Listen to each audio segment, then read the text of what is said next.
Api di Bukit Menoreh, karya Singgi Hadi Mintarja. Jilid 246. Para pengawal itu pun telah melakukan pesan Sekar Mirah dengan sebaik-baiknya, karena mereka pun menyadari bahaya yang dapat ditimbulkan oleh orang itu. Sementara Sekar Mirah telah pergi ke dapur bersama beberapa orang pengawal yang dimintanya untuk membantu membenahi dapur dan alat-alat yang dipergunakan di luar dapur karena ruang dapur kurang mencukupi, serta menolong beberapa orang yang menjadi ketakutan dan bahkan pingsan.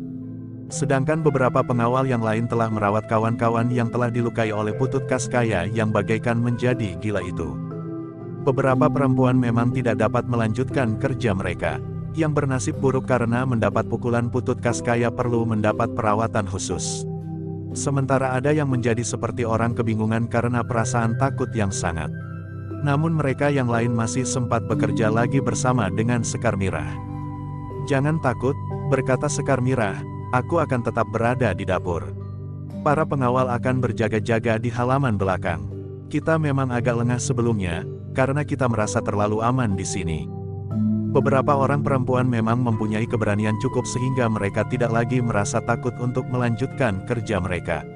Untunglah bahwa api di perapian tidak meloncat keluar dan membakar persediaan kayu bakar dan belarak kering.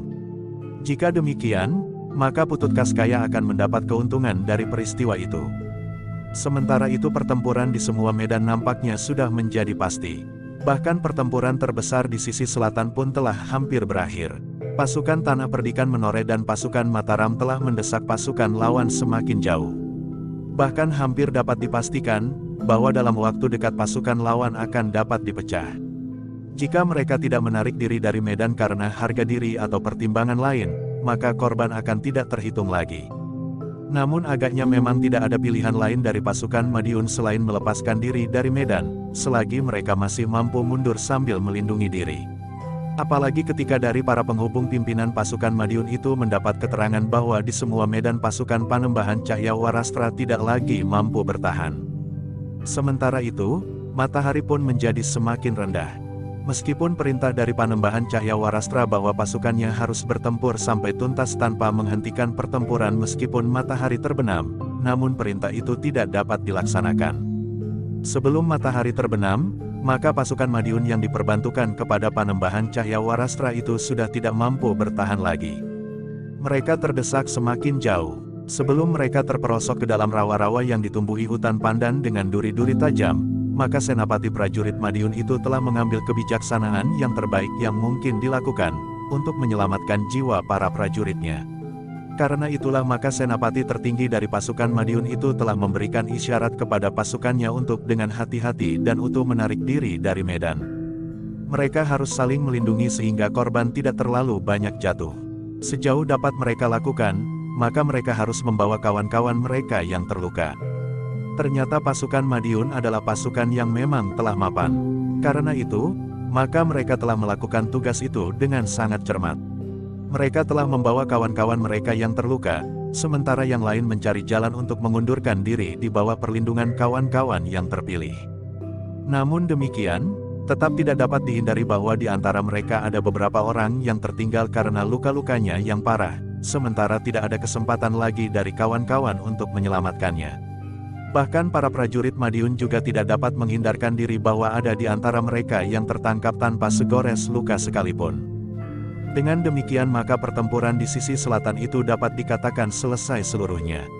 Namun bukan berarti bahwa pasukan Tanah Perdikan Menoreh membiarkan pasukan itu tanpa pengamatan.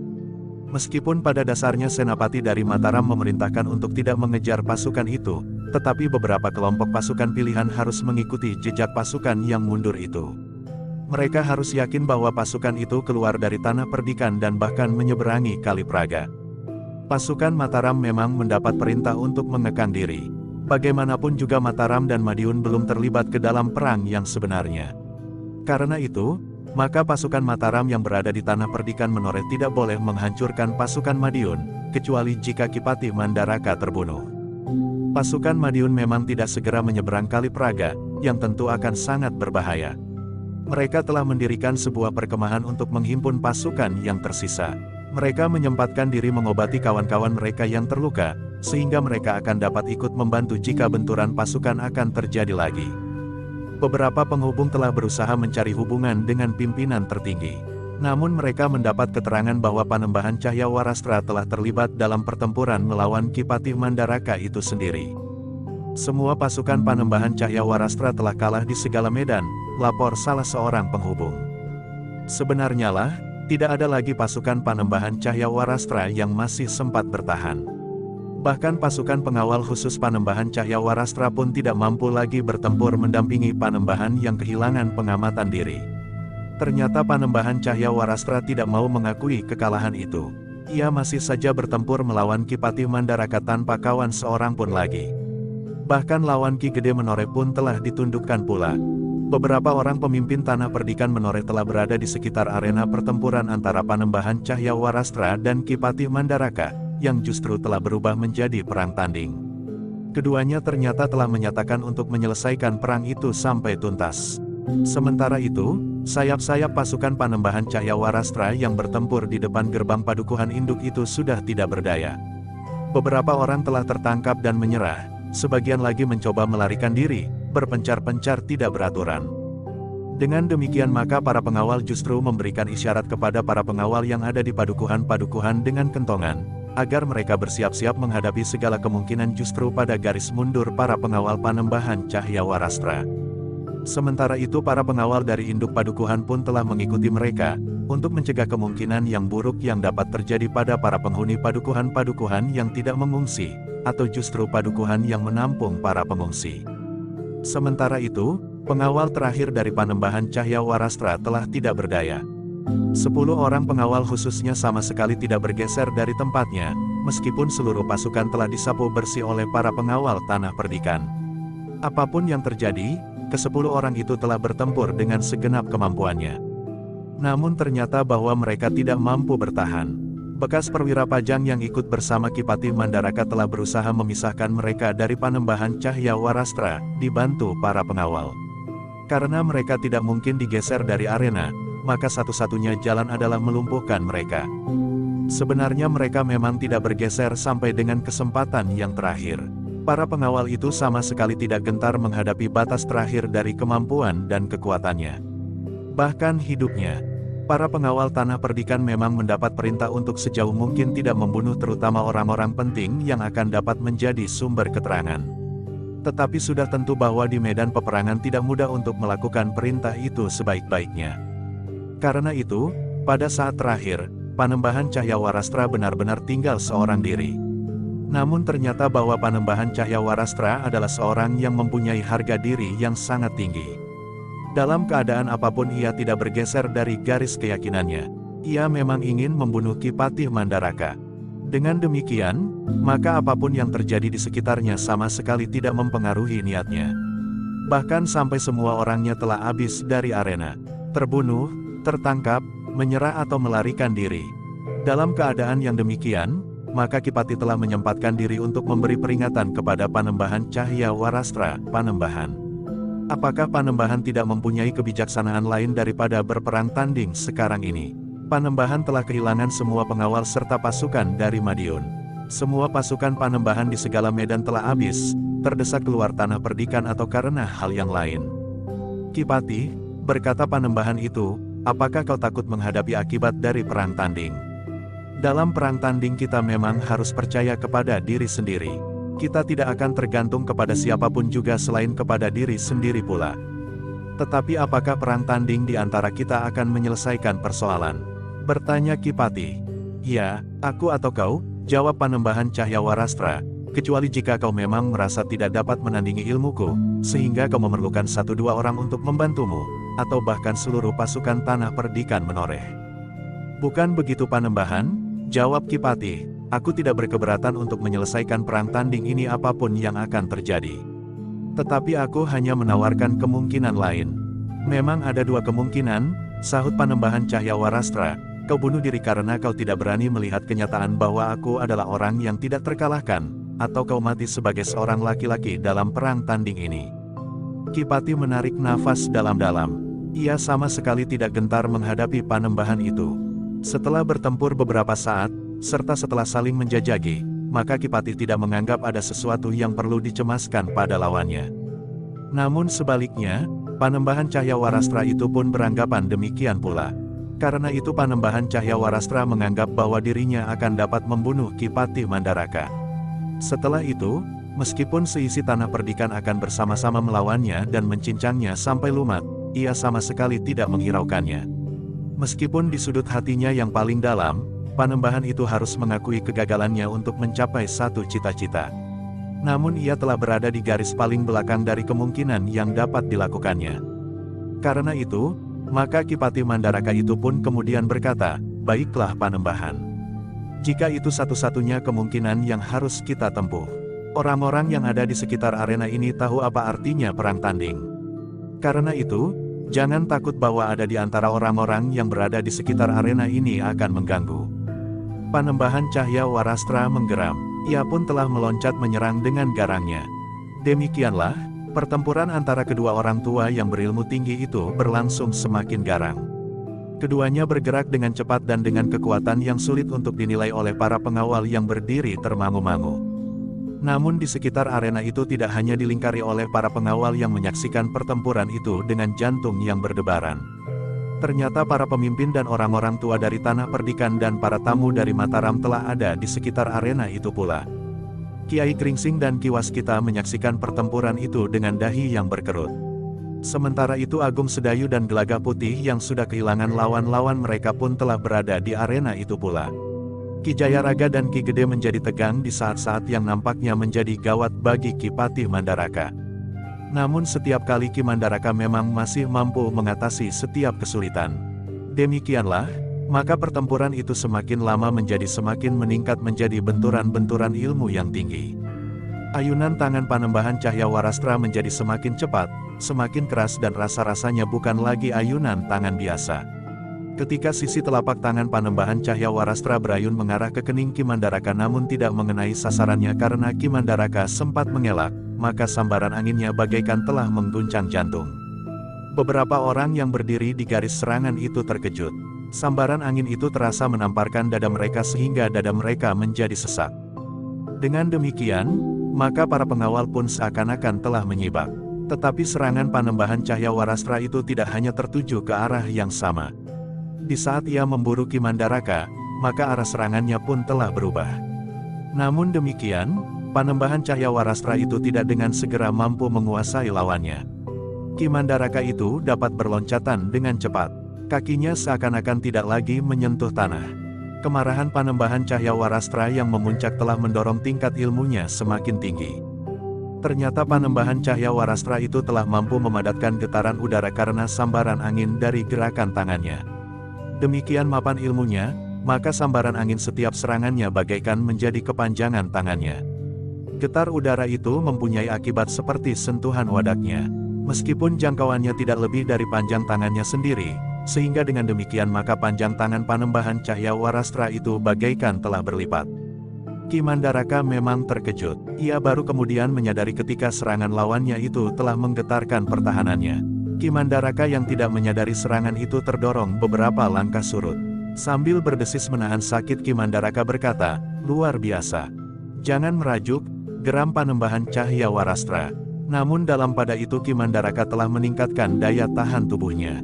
Bukan sekedar daya tahan sewajarnya, namun untuk melawan kemampuan ilmu Panembahan Cahyawarastra yang sulit diperhitungkan itu, justru karena kemampuannya memadatkan sambaran udara yang digetar-geri oleh ayunan tangannya, maka Ki Mandaraka telah mempergunakan ilmunya yang juga pernah dimiliki oleh beberapa orang pemimpin di Pajang. Tameng Waja, ilmu yang menggetarkan lawan-lawan Sultan Trenggana di zaman kejayaan Demak, yang kemudian juga diwarisi oleh putra menantunya yang kemudian bertahta di Pajang. Pada serangan berikutnya, Panembahan Cahyawarastra lah yang terkejut. Ilmunya serasa menyentuh pertahanan tirai besi baja. Tameng Waja, geram Panembahan Cahyawarastra. Ki Patih Mandaraka tidak menjawab, tetapi mereka bertempur semakin sengit. Serangan-serangan Panembahan Cahyawarastra berikutnya tidak lagi berbahaya bagi Ki Patih Mandaraka.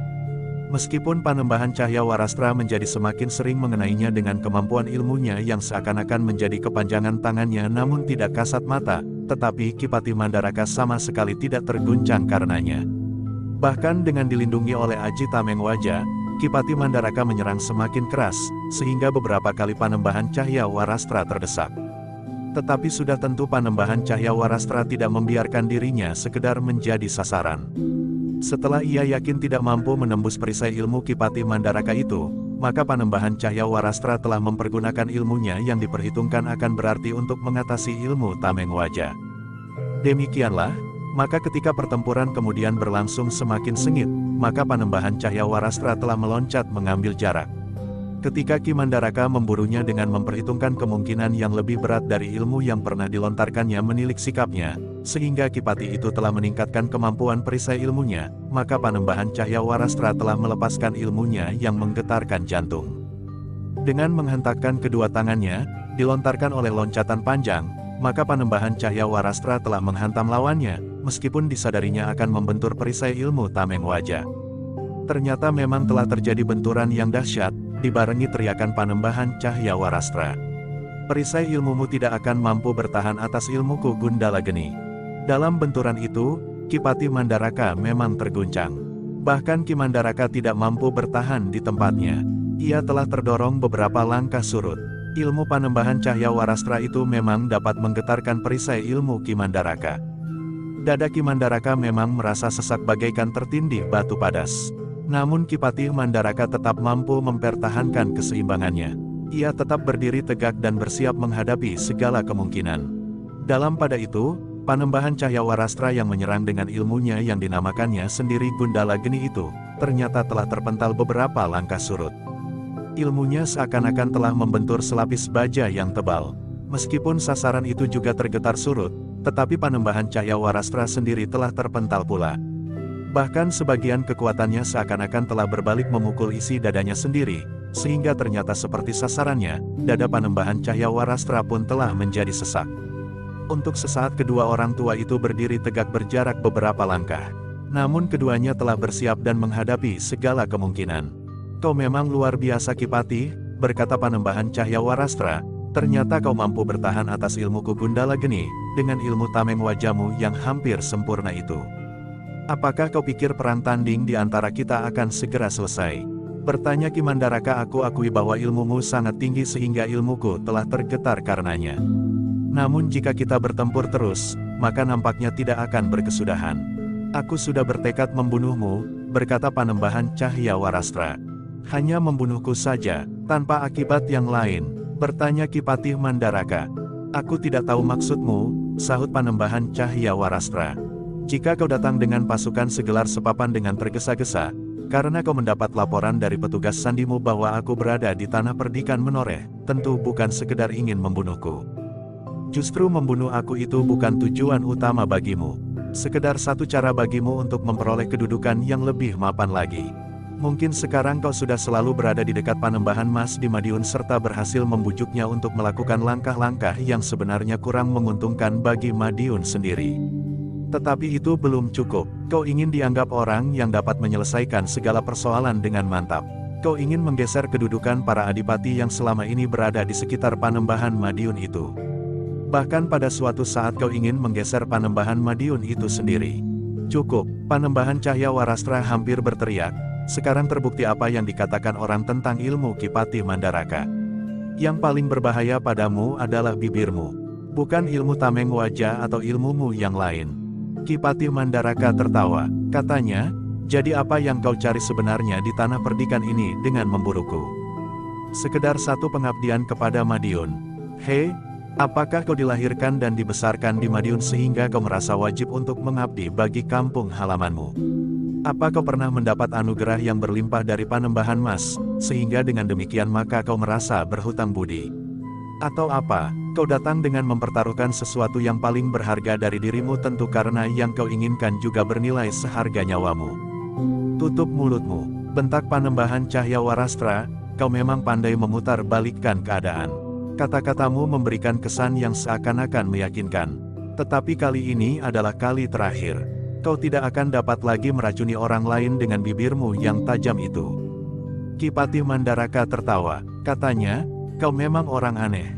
Tetapi aku masih bertanya kepadamu, setelah kau berhasil membunuhku, kau lalu mau apa? Kau tidak akan dapat keluar dari lingkaran ini. Kau tidak akan dapat kembali ke Madiun untuk menerima hadiah yang barangkali kau inginkan. bahkan sebagai landasan untuk mencapai tataran pemerintahan tertinggi di Madiun. Kau lihat di sini ada beberapa orang tua yang berilmu tinggi. Juga kau lihat anak-anak muda yang telah memanjat pada tingkat ilmu tertinggi pula. Kau tidak akan dapat menantang mereka seorang demi seorang untuk berperang tanding, karena kedudukanmu di sini adalah sebagai penyerang tanah perdikan ini. Persetan, bentak Panembahan itu pula, sekarang apa maksudmu dengan mengulur waktu itu?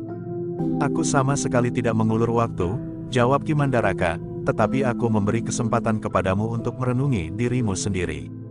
Kenapa kau sekarang berada di sini? Panembahan Cahya Warastra menggeram, katanya, bersiaplah, aku akan menyerangmu dengan tanpa menghiraukan, apakah kau melawan atau tidak. Ki Pati Mandaraka menarik nafas dalam-dalam. Ia sempat melihat wajah-wajah tegang di sekitar arena itu. Ki Mandaraka menyadari bahwa orang-orang yang berdiri di seputarnya itu diantaranya adalah orang-orang berilmu tinggi. Bahkan Gelaga Putih yang masih muda sekali itu pun telah berbekal ilmu yang tinggi pula. Tetapi Ki Pati Mandaraka yang sebelumnya bernama Ki Juru Martani itu tidak mau mengorbankan harga dirinya dalam perang tanding itu. Karena itu, maka Ki Pati itu pun bertekad untuk menyelesaikan lawannya itu sendiri, apapun yang terjadi. Sejenak kemudian pertempuran telah menyala pula. Semakin lama menjadi semakin sengit. Keduanya mengerahkan ilmu mereka yang sangat tinggi.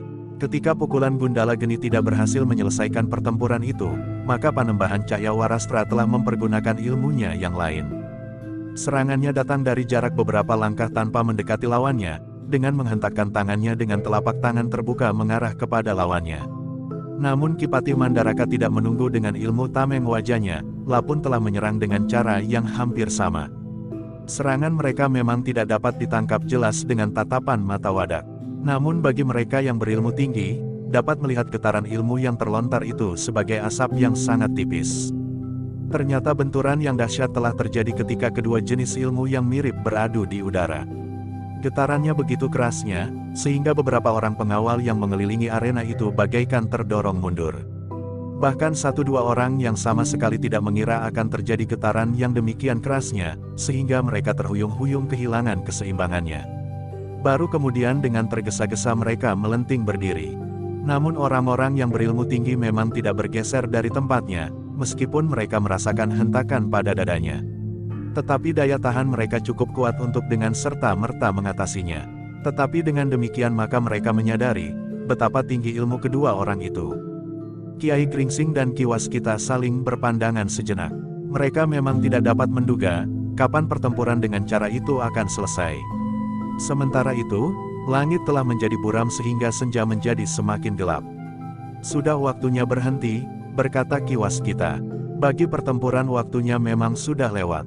Tetapi nampaknya perang tanding itu tidak akan terhenti oleh batasan waktu, jawab Kiai Gringsing. Ki Waskita mengangguk-angguk. Sementara itu ternyata Ki Gede telah memerintahkan beberapa orang pengawal untuk menyalakan obor dan membawa potongan-potongan bambu untuk menancapkannya di tanah berlumpur di tengah-tengah kotak sawah. Tetapi ketika obor-obor itu dipasang, terdengar Panembahan Cahya Warastra tertawa sambil berkata, alangkah bodohnya orang-orang tanah perdikan. Dikiranya tanpa obor-obor itu mataku tidak dapat melihat lawanku, atau barangkali Ki Pati yang telah mulai menjadi rabun setelah senja. Tetapi Ki Pati Mandaraka sempat menjawab sambil mengelakkan serangan Panembahan Cahya Warastra, kaulah yang bodoh.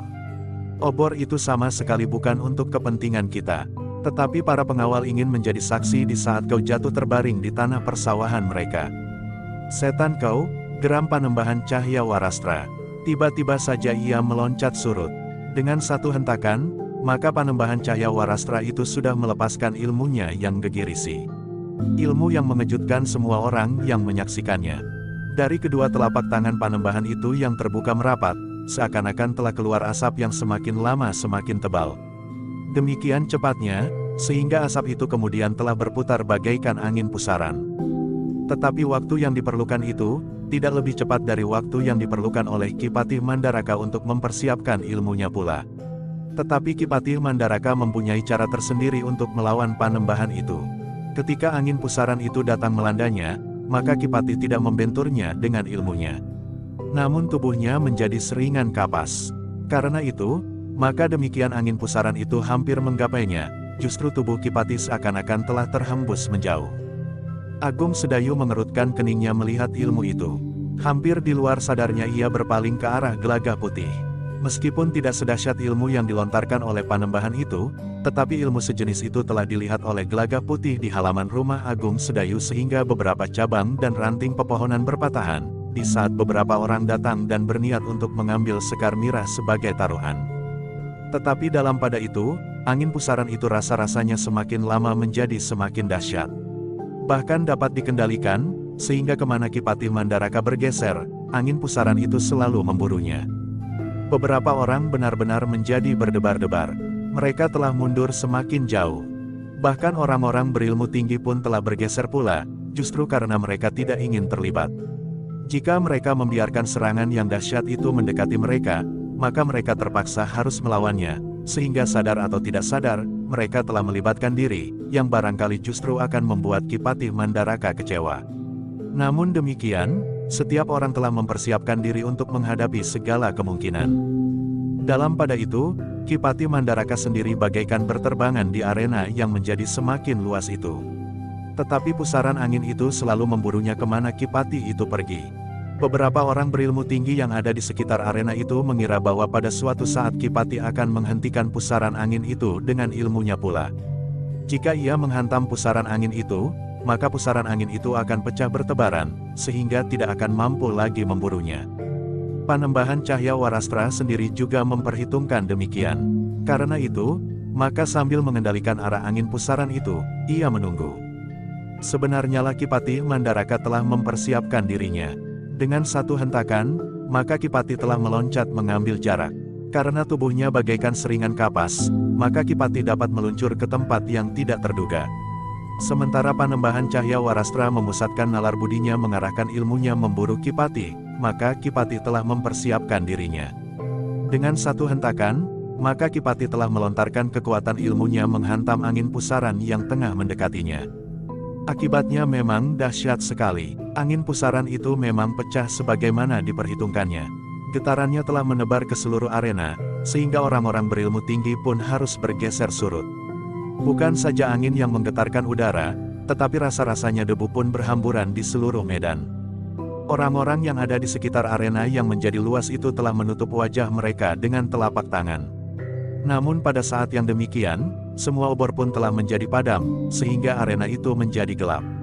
Yang terdengar kemudian adalah suara tertawa Panembahan Cahya Warastra. Demikian getaran udara mereda dan debu pun mengendap, maka angin yang bertebaran itu bagaikan telah berhimpun kembali. Angin pusaran itu seakan-akan telah tumbuh lagi. Semakin lama semakin dahsyat dalam kegelapan malam. Ki Patih Mandaraka, terdengar suara Panembahan Cahya Warastra, lepaskan semua ilmumu. Anginku tidak akan dapat kau pecahkan dengan ilmu apapun juga. Kau dapat berterbangan kian kemari. Tetapi itu hanya menunda kematianmu saja, karena kau tidak akan mampu mengatasi serangan angin pusaranku meskipun kau mempunyai perisai ilmu rangkap. Meskipun kau mempunyai ilmu tameng wajah, ilmu kebal dan ilmu lembu sekilan. Ki Patih Mandaraka tidak menjawab, tetapi tubuhnya masih saja berterbangan menghindari pusaran yang semakin kencang. Namun dalam pada itu, Panembahan Cahya Warastra menjadi agak kabur menghadapi sasarannya. Ternyata Ki Patih Mandaraka juga memiliki ilmu yang membuat dirinya menjadi bagaikan samar-samar. Apalagi dalam gelapnya malam, sekali-sekali nampak, namun kemudian menjadi kabur. Tetapi kemudian terdengar suara tertawa Panembahan Cahya Warastra. Katanya, satu permainan sembunyi-sembunyian yang menarik. Tetapi mataku masih belum rabun Ki Patih. Ki Patih Mandaraka tidak menyahut. Namun demikian, ternyata bahwa dengan demikian ia mempunyai waktu lebih banyak daripada sebelumnya. Tetapi kemudian Ki Patih Mandaraka telah menjadi jemu dengan permainan itu. Ia tidak mau selalu diburu oleh angin pusaran yang semakin dahsyat. Bukan saja pusaran yang akan dapat mengangkatnya dan membantingnya jatuh di tanah, tetapi pusaran itu akan dapat melumatkan tulang-tulangnya selagi ia terangkat. Orang-orang berilmu tinggi yang menyaksikan pertempuran itu menjadi berdebar-debar. Sementara para pengawal yang menjadi semakin jauh dari pusat arena menjadi bingung. Bahkan ada di antara mereka yang tidak tahu, apakah yang telah terjadi. Ketika Ki Patih Mandaraka meluncur mengambil jarak, serta bersiap untuk meluncurkan serangannya, terdengar suara Panembahan Cahya Warastra, kau akan mencoba sekali lagi Ki Patih. Apakah kau belum yakin, bahwa senjataku itu pada akhirnya akan membunuhmu. Kipati masih belum menjawab. Ia mempergunakan waktu yang sedikit untuk memusatkan nalar budinya. Dengan mengerahkan segenap kemampuan dan ilmunya, Kipati Mandaraka benar-benar ingin mengakhiri pertempuran yang berkepanjangan itu. Dengan sikap yang meyakinkan, Kipati Mandaraka menghadap ke arah angin pusaran yang semakin lama menjadi semakin dekat. Tetapi yang dilakukan oleh Kipati Mandaraka benar-benar mengejutkan. Sebelum angin pusaran itu melandanya, maka Kipati telah meloncat sambil melepaskan ilmunya yang dahsyat. Tetapi ternyata Kipati tidak membenturkan ilmunya untuk memecah angin pusaran itu. Tetapi ia langsung menghancurkan sumbernya. Ternyata dalam waktu sekejap Kipati Mandaraka telah beralih sasaran. Dengan menghentakkan kekuatan ilmunya setelah meloncat ke samping, Kipati Mandaraka telah menyerang langsung Panembahan Cahya Warastra.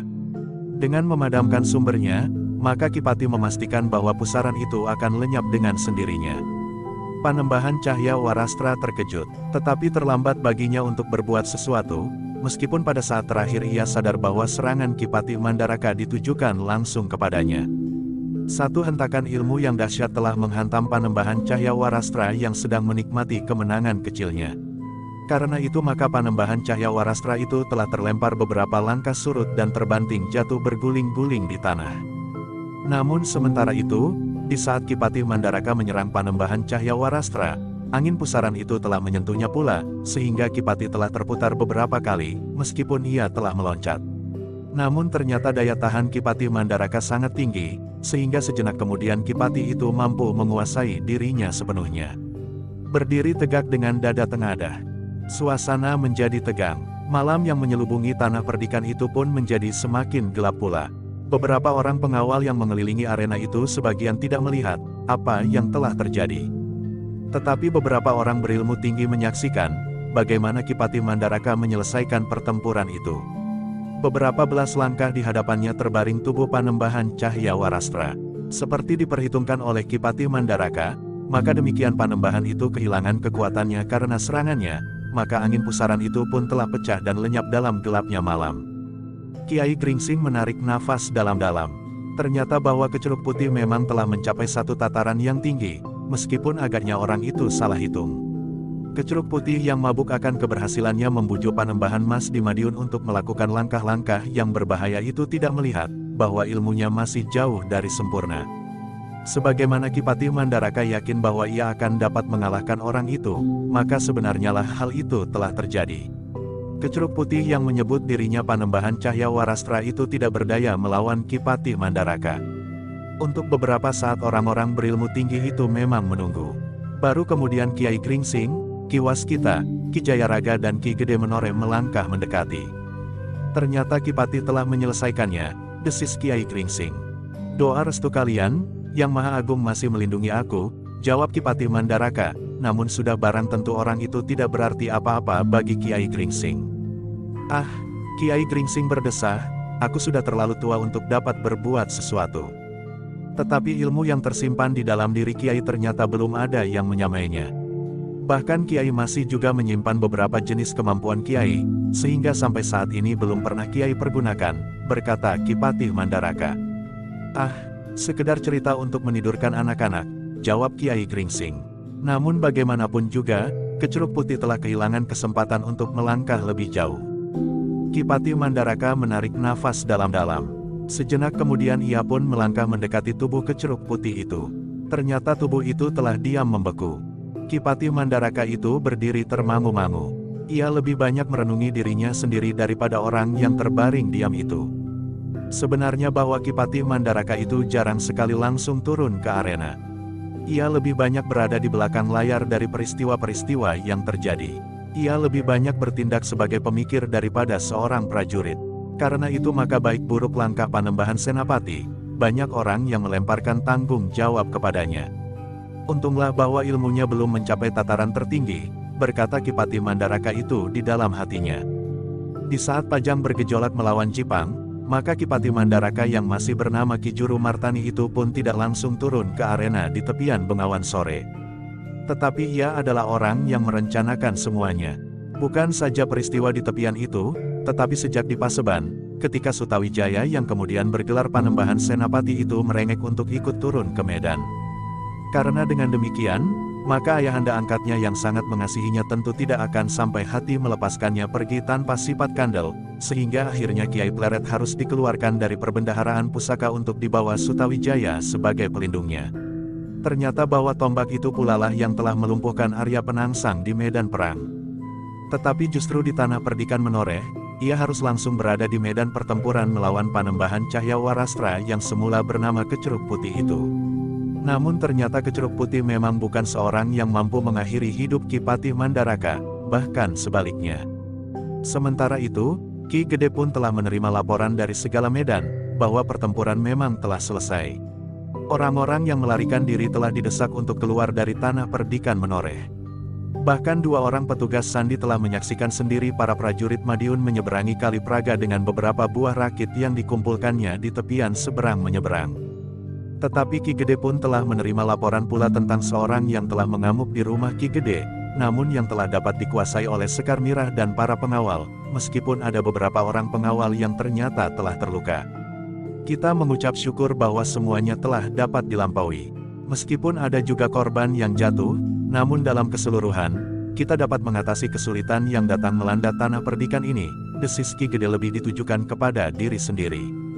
Yang Maha Agung masih melindungi kita semua, berkata Kiai Gringsing, ternyata bahwa di segala medan pasukan pengawal tanah perdikan ini mampu mengusir para pengikut Panembahan Cahyawarastra. Bahkan kecepatan gerak petugas Sandi Mataram telah ikut menyelamatkan tanah perdikan ini. Namun dalam pada itu, Ki Patih Mandaraka telah menarik nafas dalam-dalam sambil berkata, "Akulah sebab dari kerusakan yang terjadi di tanah perdikan ini." "Tidak Ki Patih," sahut Ki Gede, "kami sudah memilih tempat dalam tatanan pemerintahan di Mataram. Karena itu, adalah kewajiban kami untuk mengemban tugas ini. Justru kehormatan yang besar bagi tanah perdikan ini, bahwa Ki Patih sudi berkunjung. Adapun langkah-langkah yang diambil oleh Panembahan Cahyawarastra sama sekali bukan tanggung jawab Ki Patih Mandaraka." Ki Patih Mandaraka menarik nafas dalam-dalam. Namun kemudian katanya, "Aku sangat berterima kasih kepada seisi tanah perdikan Menoreh, kepada orang-orang sebaya yang telah memberikan doa restunya kepadaku, dan kerja keras para petugas Sandi Mataram beserta para prajurit." "Sudahlah," berkata Kiai Gringsing, "sebagian besar pekerjaan ini sudah selesai. Ki Patih tidak usah terlalu banyak menyesali peristiwa ini. Seperti dikatakan oleh Ki Gede, bahwa yang terjadi sama sekali bukan tanggung jawab Ki Patih dan bukan tanggung jawab kita semua. Tetapi tanggung jawab Panembahan Cahyawarastra. Nampaknya ia memang sudah mempertanggungjawabkannya dengan menyerahkan nyawanya." Ki Patih Mandaraka menarik nafas dalam-dalam. Sementara itu, beberapa orang telah menyalakan obor lagi di bekas arena itu. Ki Gede telah memerintahkan para pengawal untuk membersihkan arena. Mereka harus mengumpulkan kawan-kawan mereka yang terluka dan yang telah gugur dalam pertempuran itu. Tetapi mereka juga harus mengumpulkan lawan yang tertinggal serta tidak berdaya lagi karena luka-luka parah. Bahkan juga yang terbunuh di peperangan itu. Dalam pada itu, maka Ki Gede pun kemudian mempersilahkan Ki Patih Mandaraka serta yang lain untuk kembali ke Padukuhan Induk, sementara Agung Sedayu dan Gelagah Putih masih tetap bertugas mengawasi arena. Bukan saja mengawasi para pengawal yang sedang mengumpulkan kawan-kawan mereka yang terluka dan gugur, tetapi jika timbul persoalan baru atau orang-orang berilmu tinggi yang tercecer, mereka harus mengatasinya. Ternyata kerja itu tidak hanya dilakukan di bekas medan di dekat Padukuhan Induk. Di semua bekas arena pertempuran, para pengawal juga sibuk melakukan hal yang sama. Mereka yang terluka dan yang gugur telah dibawa ke padukuhan terdekat untuk mendapatkan perawatan. Malam itu, meskipun pertempuran telah selesai, namun kesibukan masih berlangsung terus. Para pengawal yang telah bertempur dengan mengerahkan segenap tenaga, mendapat kesempatan untuk beristirahat. Sementara itu, para pengawal yang berada di padukuhan selama pertempuran berlangsung untuk menjaga segala kemungkinan, telah berganti mendapat tugas untuk melakukan perawatan atas mereka yang terluka dan mengumpulkan mereka yang telah gugur. Demikian juga atas orang-orang Panembahan Cahyawarastra. Dalam pada itu, maka para pemimpin tanah perdikan Menoreh pun telah memasuki Padukuhan Induk. Mereka langsung menuju ke rumah Ki Gede Menoreh untuk beristirahat dan membersihkan diri. Demikianlah, setelah bergantian mandi, maka para pemimpin itu telah berada di ruang tengah. Sekar Mirah telah menyiapkan hidangan bagi mereka yang telah berada di medan sehari penuh. Namun bukan hanya bagi mereka yang ada di ruang tengah rumah Ki Gede itu saja yang dipersilahkan untuk makan. Tetapi para pengawal telah pula membawa berjodang-jodang makan dan lauk pauknya ke daerah bekas pertempuran di semua sisi. Bahkan di padukuhan-padukuhan yang tidak disentuh oleh desa angin peperangan, telah ikut menyediakan pula berbagai macam makanan yang disediakan bagi para pengawal. Bahkan telah dikirim pula ke medan-medan. Ternyata seluruh tanah perdikan menjadi sibuk. Seolah-olah hanya anak-anak sajalah yang sempat tidur malam itu. Laki-laki dan perempuan menjadi sibuk, apapun yang mereka kerjakan.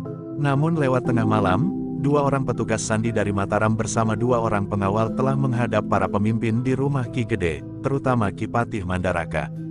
"Apakah ada yang penting?" bertanya Ki Gede. "Jika tidak terlalu penting, biarlah kalian tidak mengganggu para tamu yang sedang beristirahat." "Maaf Ki Gede," jawab petugas dari Mataram, "persoalannya memang cukup penting." Ki Gede menarik nafas dalam-dalam. Namun kemudian orang-orang yang ingin menghadap para pemimpin itu telah dibawa ke ruang tengah dan bertemu langsung dengan Ki Patih. "Ada apa? Apakah masih ada sisa orang-orang Panembahan Cahyawarastra yang ada di tanah perdikan?" bertanya Ki Patih. "Ampun Ki Patih," jawab salah seorang petugas sandi itu, "menurut pengamatan kami, terjadi pergolakan di barak pasukan khusus." Wajah Ki Patih berkerut. Dengan nada tinggi ia bertanya, "Apa yang terjadi menurut pengamatanmu?" "Kesiagaan," jawab pengamat itu. "Sudah aku duga, namun jika mereka melakukan sekarang, maka mereka telah terlambat beberapa langkah." "Tetapi sikap terbuka dari perlawanan pasukan khusus itu cukup berbahaya bagi tanah perdikan ini," berkata Ki Patih Mandaraka. "Tetapi untunglah bahwa hal itu tidak dilakukan saat pasukan Madiun masih bertahan. Jika demikian, maka persoalannya tentu akan menjadi lain. Akhir dari pertempuran ini akan berbeda," desis Kiai Kringsing. "Sikap itu harus ditanggapi dengan cara yang bijaksana tetapi tegas," desis Ki Patih Mandaraka. "Perlawanan atas perintah oleh senapati pasukan khusus itu sudah merupakan pemberontakan. Jadi, apakah yang harus kita lakukan?" bertanya Ki Gede. "Ternyata bahwa tanah perdikan ini sedang mendapat ujian," berkata Ki Patih Mandaraka. "Dengan ditempa seperti ini, maka tanah perdikan ini akan menjadi dewasa," jawab Ki Gede. "Baiklah, kita memang harus berbuat sesuatu," berkata Ki Patih Mandaraka. "Pasukan yang sedang beristirahat harus disiagakan kembali. Mereka harus segera bergerak ke sekitar barak pasukan khusus itu. Perintah yang sama akan diberikan kepada pasukan Mataram." Ki Gede mengangguk-angguk. Katanya, "Aku harus memanggil Agung Sedayu." Kepada 2 orang pengawal, maka Ki Gede telah memerintahkan untuk memanggil Agung Sedayu segera menghadap bersama Gelagah Putih. Namun pada saat yang sama, Ki Patih Mandaraka telah memerintahkan kepada kedua petugas sandi dari Mataram itu untuk menghubungi pasukan Mataram. Bahwa pasukan itu mendekat barak. Pasukan tanah perdikan akan datang segera. Tidak seorang pun boleh keluar dari lingkungan barak itu. Jika ada 1-2 orang di antara mereka yang keluar, maka orang itu harus diperiksa, perintah Ki Patih Mandaraka. Lalu perintahnya pula, "Panggil aku jika keadaan memaksa." "Baik Ki Patih," jawab petugas sandi itu, yang kemudian bersama-sama dengan para pengawal tanah perdikan yang mendapat tugas memanggil Agung Sedayu dan Gelagah Putih. Beberapa saat kemudian Agung Sedayu dan Gelagah Putih pun telah menghadap Ki Gede. Dengan singkat Ki Gede memberikan penjelasan tentang sikap senapati pasukan khusus Mataram di tanah perdikan menoreh. Agung Sedayu menarik nafas dalam-dalam. Penempatan senapati itu di tanah perdikan memang sudah diperhitungkan. Tetapi tanah perdikan masih beruntung bahwa ledakan itu sedikit terlambat, sebagaimana dikatakan oleh Ki Patih Mandaraka. Namun Agung Sedayu menyadari bahwa ia harus bergerak cepat. Karena itu, maka ia pun berkata, "Aku akan menghubungi Prastawa. Pasukannya berada tidak terlalu jauh dari barak itu. Sebelumnya, maka pasukan cadangan di induk padukuhan ini harus bergerak lebih dahulu." Demikian maka dengan cepat pasukan cadangan di padukuhan induk itu pun telah disiapkan. Pasukan itu memang tidak sekuat pasukan pengawal pilihan. Namun mereka pun cukup terlatih untuk menghadapi lawan. Meskipun masih harus dengan beberapa pesan, karena jika terjadi benturan kekuatan, mereka akan berhadapan dengan pasukan khusus. Namun pasukan cadangan itu merupakan pasukan yang masih segar, sehingga tenaga mereka masih utuh. Meskipun jumlah mereka tidak terlalu banyak, namun mereka akan dapat membantu mengatasi kesulitan jika diperlukan, karena pasukan khusus itu pun merupakan pasukan yang masih segar. Ketika pasukan cadangan itu berangkat ke lingkungan barak pasukan khusus, maka Agung Sedayu dan Gelaga Putih telah menuju ke pasukan pengawal yang dipimpin oleh Prastawa, di medan yang baru saja bersama-sama dengan pasukan Mataram menghadapi pasukan dari Madiun. Namun ketika mereka sampai di tempat itu, maka pasukan pengawal itu telah bersiap untuk berangkat. "Kalian sudah bersiap?" bertanya Agung Sedayu. Pasukan Mataram telah mendahului. Mereka telah mendapat perintah.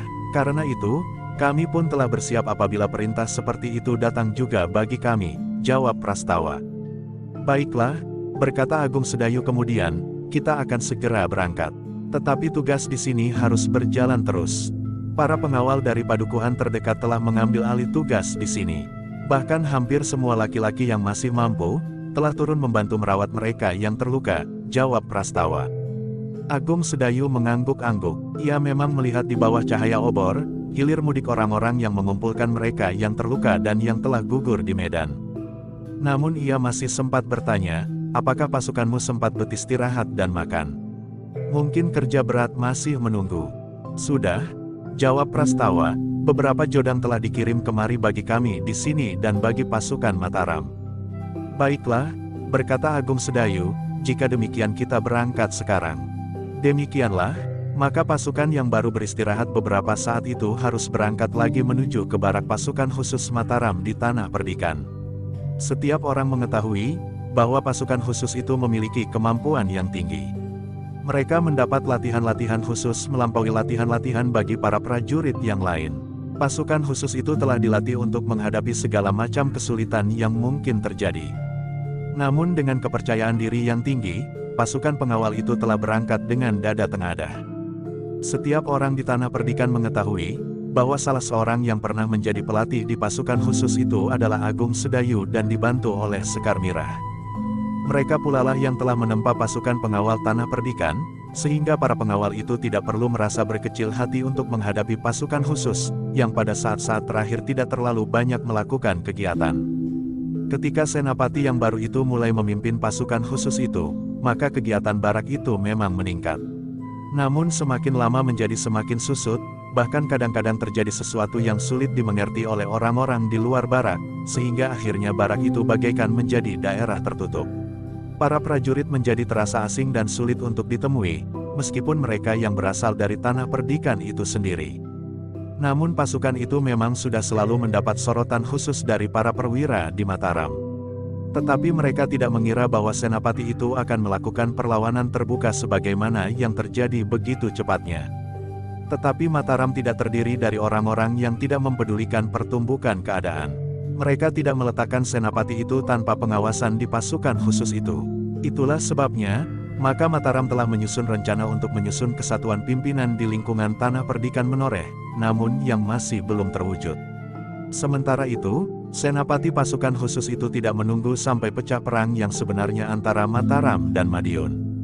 Lewat tengah malam, barak pasukan khusus itu telah terkepung pasukan Mataram.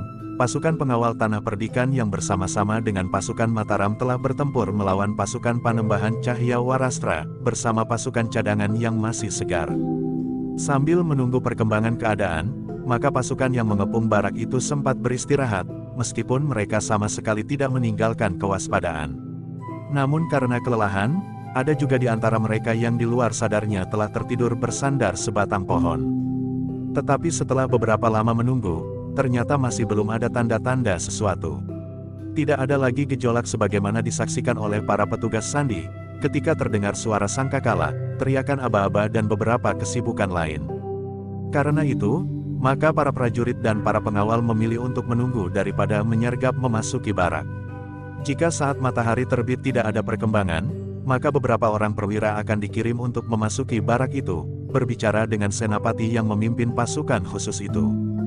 Ternyata bahwa sampai menjelang pagi, barak itu justru nampak tenang. Tidak ada tanda-tanda bahwa pasukan khusus itu siap melakukan gerakan.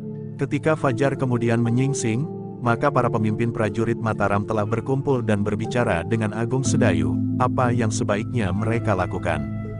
Sebaiknya ada beberapa orang yang memasuki barak itu, berkata Agung Sedayu. Namun rasa-rasanya memang ada sesuatu yang menimbulkan keraguan-raguan. Dalam keadaan gawat itu, maka tidak nampak petugas jaga di regol halaman. Bahkan regol halaman barak itu ternyata telah tertutup rapat. Ki Panji Wiralaga, Ki Rangga Lengkara dan Ki Lurah Sabawa telah memutuskan untuk memasuki barak itu bersama Agung Sedayu dan Gelagah Putih.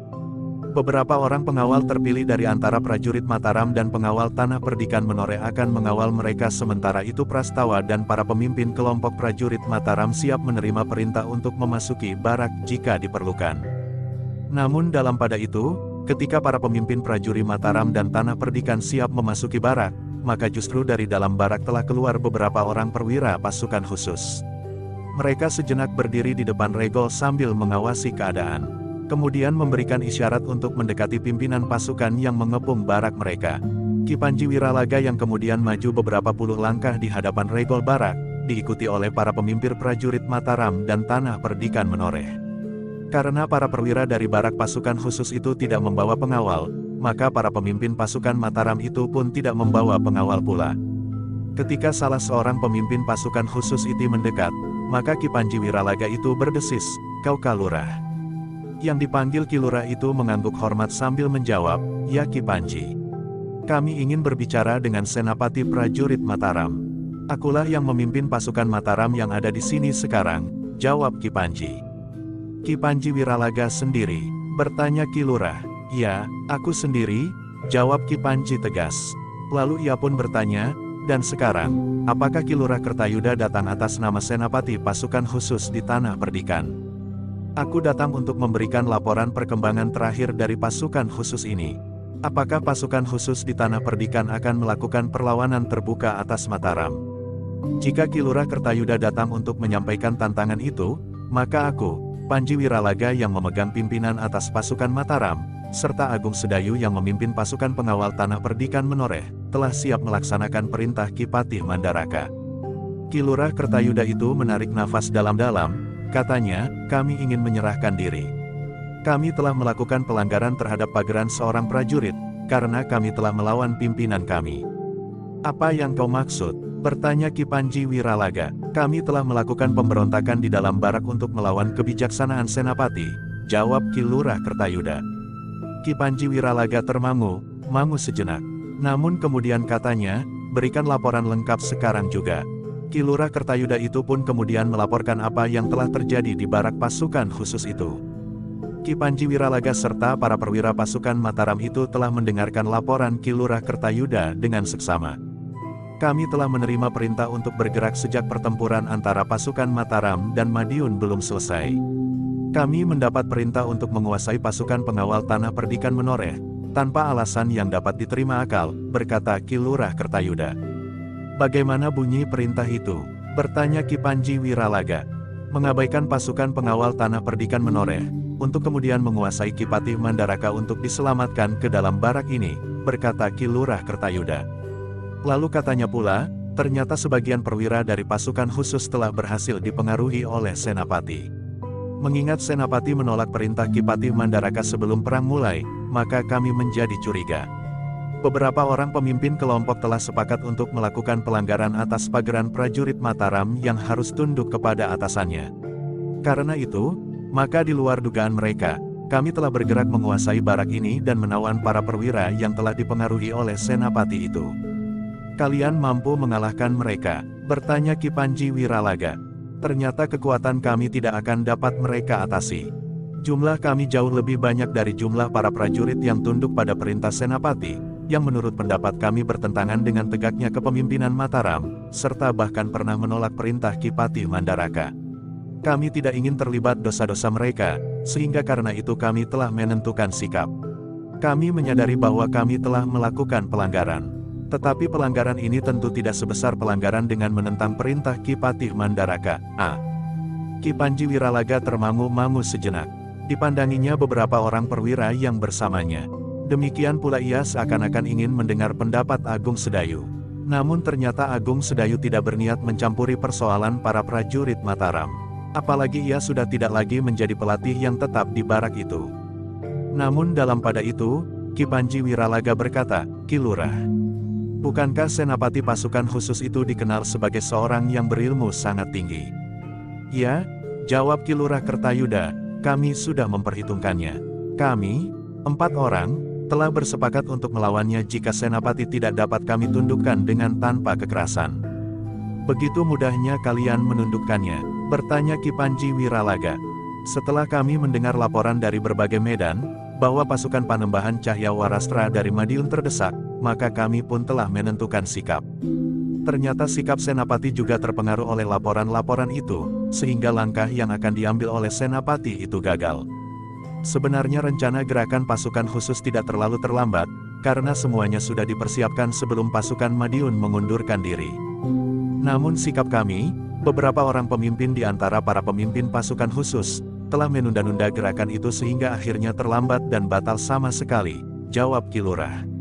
Lalu katanya, sebenarnya lah bahwa senapati itu menyerah bukan karena mereka silau oleh kemampuan kami, tetapi karena ia menerima laporan-laporan pahit dari para petugas sandinya, yang sengaja kami beri kesempatan untuk melapor. Tetapi jika mereka akan melaporkan kemenangan-kemenangan, mungkin kami bersikap lain. Ki Panji Wiralaga mengangguk-angguk. Lalu katanya, bawa senapati itu ke pintu gerbang. Ki Panji tidak masuk ke barak. Bertanya Ki Lurah. Tidak sekarang, jawab Ki Panji.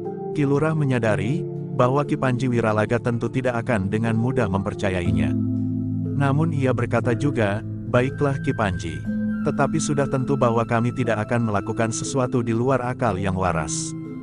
Kami tahu bahwa barak ini sudah dikepung oleh prajurit Mataram dan pasukan pengawal Tanah Perdikan, termasuk pasukan cadangan yang masih segar. Sementara itu, jika perlu akan dapat hadir di sini Ki Patih Mandaraka, Kiai Gringsing, Ki Waskita, Ki Jayaraga, Agung Sedayu, Gelaga Putih, Sekar Mirah, Ki Gede sendiri, Ki Panji, para pemimpin yang lain yang tidak dapat aku kenali seorang demi seorang. Ki Panji hanya menarik nafas panjang. Tetapi perintahnya tetap, bawa senapati itu ke pintu gerbang. Ki Lurah Kertayuda mengangguk hormat. Jawabnya, baik Ki Panji. Beberapa saat kemudian, Ki Lurah dan beberapa orang perwira pasukan khusus telah melangkah surut. Kemudian kembali memasuki pintu gerbang. Mereka ternyata memerlukan beberapa saat untuk membawa senapati pasukan khusus itu ke pintu gerbang. Ki Panji Wiralaga mendekatinya, sementara senapati itu juga tidak menundukkan wajahnya. Kau telah melawan perintah Ki Patih Mandaraka. Bahkan kemudian kau telah berniat untuk berkhianat, berkata Ki Panji Wiralaga. Fitnah yang keji, geram senapati itu, aku telah mempersiapkan pasukan ini untuk menyelamatkan Ki Patih Mandaraka. Tetapi kenapa kau menolak sebelumnya ketika Ki Patih memerintahkan pasukanmu ikut membantu melawan pasukan Panembahan Cahya Warastra dari Madiun? Bertanya Ki Panji Wiralaga. Sudah aku katakan alasanku. Namun pada saat terakhir, kami mendengar laporan bahwa keadaan Ki Patih menjadi sangat sulit, bahkan membahayakan jiwanya. Karena itu, kami sudah siap bergerak untuk menyelamatkannya dengan membawanya masuk ke barak pasukan khusus ini, karena di sini Ki Patih akan terlindung, jawab senapati itu. Tetapi beberapa orang justru menentang kebijaksanaan untuk menyelamatkan Ki Patih dan membuat hambatan-hambatan yang tidak masuk akal, sehingga kami terlambat bergerak. Apakah kau benar-benar tidak mendapat laporan tentang keadaan segala medan dari orang-orangmu? Bertanya Ki Panji. Senapati itu termangu-mangu, namun akhirnya ia menjawab, aku selalu mendapat laporan itu. Dan keadaan Ki Patih memang gawat. Di mana letaknya kesalahannya? Pada petugas penghubungmu, atau telingamu yang sudah tidak dapat dipergunakan lagi dengan sebaik-baiknya? Bertanya Ki Panji. Kau menghina seorang senapati dari Mataram yang dipercaya memimpin pasukan khusus Mataram di Tanah Perdikan ini, geram senapati itu. Yang kau katakan jauh dari kebenaran, berkata Ki Panji, tetapi aku mendapat laporan lain dari Ki Lurah Kertayuda. Ia telah bersepakat untuk melakukan pemberontakan dengan beberapa orang perwira bawahan lainnya, jawab senapati itu. Lalu katanya, sebenarnya kekuatan mereka tidak seberapa, tetapi jika aku tidak mengalah, maka pertumpahan darah akan terjadi. Seluruh pasukan khusus itu agaknya akan musnah dengan sia-sia. Karena itu, aku memilih untuk menghindarinya. Jika aku harus menghadap perdata keprajuritan, maka aku akan dapat memberikan keterangan yang sebenarnya. Ki Panji Wiralaga menarik nafas dalam-dalam. Rasa-rasanya ia ingin mengendapkan perasaannya yang bergejolak. Namun katanya kemudian, baiklah. Jika niatmu terhadap Kipatih Mandaraka memang baik, maka kau tentu akan mendapat imbalan yang pantas. Karena itu, marilah, kita menghadap Kipatih Mandaraka. Wajah Senapati itu menjadi tegang. Namun kemudian ia menjawab tegas, baiklah. Kita menghadap Kipatih Mandaraka. Kau harus mempertanggungjawabkan sikapmu di saat pertempuran belum dimulai. Bahwa kau telah menolak untuk menyerahkan prajuritmu untuk melawan Panembahan Cahyawarastra. Itu adalah tugasku untuk tetap berada di dalam barak, selama menurut pendapatku kami belum terdesak untuk keluar, jawab Senapati itu. Katakanlah jawabmu itu kepada Kipatih, atau kepada Panembahan Senapati sendiri, berkata Ki Panji Wiralaga. Lalu katanya pula, Panembahan Senapati tentu akan mempertimbangkan pendapat Panglima Pasukan Khusus Mataram, yang sejak sebelum kau ditempatkan di sini telah mempunyai pengamatan khusus terhadap dirimu. Nampak dahi Senapati itu berkerut. Namun kemudian segala macam kesan itu hilang dari wajahnya. Bahkan dengan wajah tengada ia berkata, marilah. Aku sudah siap. Demikianlah maka Ki Panji Wiralaga bersama beberapa orang perwira dan prajurit pilihan telah membawa Senapati itu bersama beberapa orang pengikutnya menuju ke Padukuhan Induk. Kepada Ki Lurah Kertayuda, Ki Panji telah menyerahkan pimpinan barak itu untuk sementara, dibantu oleh beberapa perwira lainnya yang telah ditunjuk pula oleh Ki Panji. Namun dalam pada itu, kepungan di luar barak sama sekali tidak dikendorkan. Kalian menunggu perintahku, berkata Ki Panji kepada para pembantunya yang memimpin prajurit Mataram di luar barak. Sedangkan kepada para pengawal Tanah Perdikan, Ki Panji telah meninggalkan pesan yang sama pula. Agung Sedayu yang kemudian diminta untuk ikut membawa Senapati itu ke Padukuhan Induk, telah meninggalkan Gelagah Putih untuk membantu Prastawa memimpin pasukan pengawal Tanah Perdikan yang ikut mengepung barak itu.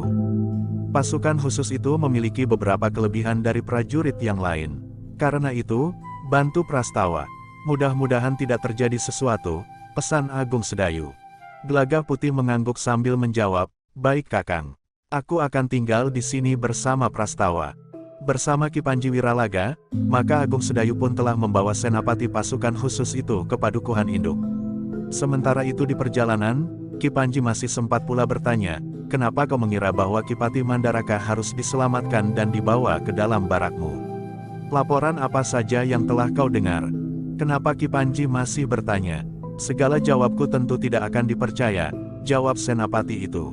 Masalahnya bukan dipercaya atau tidak dipercaya, berkata Ki Panji, tetapi aku ingin mendengar alasanmu untuk menyelamatkan Kipatih. Tetapi jawab Senapati itu, Ki Panji tidak berwenang mendesakku seperti itu. Baik, berkata Ki Panji, sebelum kau menjadi tawanan resmi dari Mataram, maka sekarang kau berada di lapangan. Aku dapat memperlakukan kau berdasarkan atas wewenangku, apa saja terhadap seorang pemberontak. Wajah Senapati itu menjadi tegang. Namun Ki Lurah Sabawa sempat berkata, kita sudah memasuki jalan yang langsung menuju ke Padukuhan Induk A. Ki Panji Wiralaga yang hampir kehilangan kesabarannya itu menggeram. Namun ia pun kemudian berkata, apa katamu bahwa Kipatih telah membunuh Panembahan Cahyawarastra? Senapati itu mengerutkan keningnya, tetapi ia tidak menjawab sama sekali. Tetapi agaknya Ki Panji lah yang belum puas dengan pertanyaan itu. Dengan nada tinggi ia bertanya, apakah dengan rencanamu itu kau berusaha menyelamatkan Panembahan Cahyawarastra?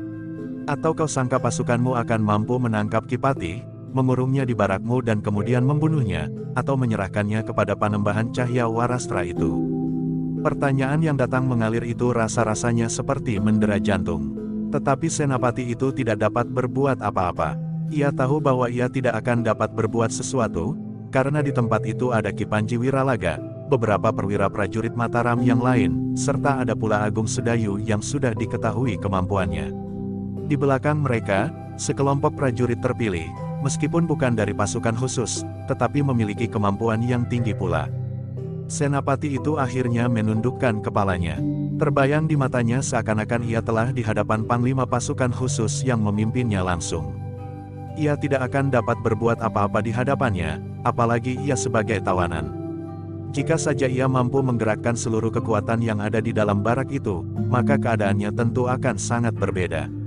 Ia masih mempunyai harapan untuk dapat bergabung dengan kekuatan yang datang dari Madiun, dan benar-benar menghancurkan Tanah Perdikan serta membunuh Kipatih Mandaraka. Tetapi semuanya itu tidak lagi dapat dilakukannya. Bahkan Senapati itu masih juga mengumpat di dalam hatinya. Ternyata ia masih kurang berhati-hati. Ia menyangka bahwa seisi barak pasukan khusus itu sudah dikuasainya. Namun ternyata justru sebagian besar di antara mereka memiliki sikap yang berbeda dengan sikapnya. Bahkan mereka telah berani mengambil tindakan sendiri sebelum Mataram menurunkan perintah. Tetapi semuanya sudah terlanjur terjadi. Dengan demikian maka ia tidak akan mungkin melangkah mengulangi peredaran waktu. Karena itu, maka bersama beberapa orang pembantunya serta adiknya, Wirastama, mereka berjalan menuju ke padukuhan induk untuk menghadap Ki Patih Mandaraka. Sepeninggal senapati itu, maka keadaan barak pasukan khusus justru menjadi tenang. Beberapa kelompok yang telah menyatakan setia kepada senapati itu, telah didesak untuk berada dalam sebuah bangunan di dalam barak, yang dijaga kuat oleh kelompok-kelompok yang lebih banyak, sehingga mereka tidak dapat bergerak sama sekali. Karena perlawanan yang akan mereka berikan pun tidak akan berarti sama sekali. Bahkan hanya akan menimbulkan korban yang sia-sia saja.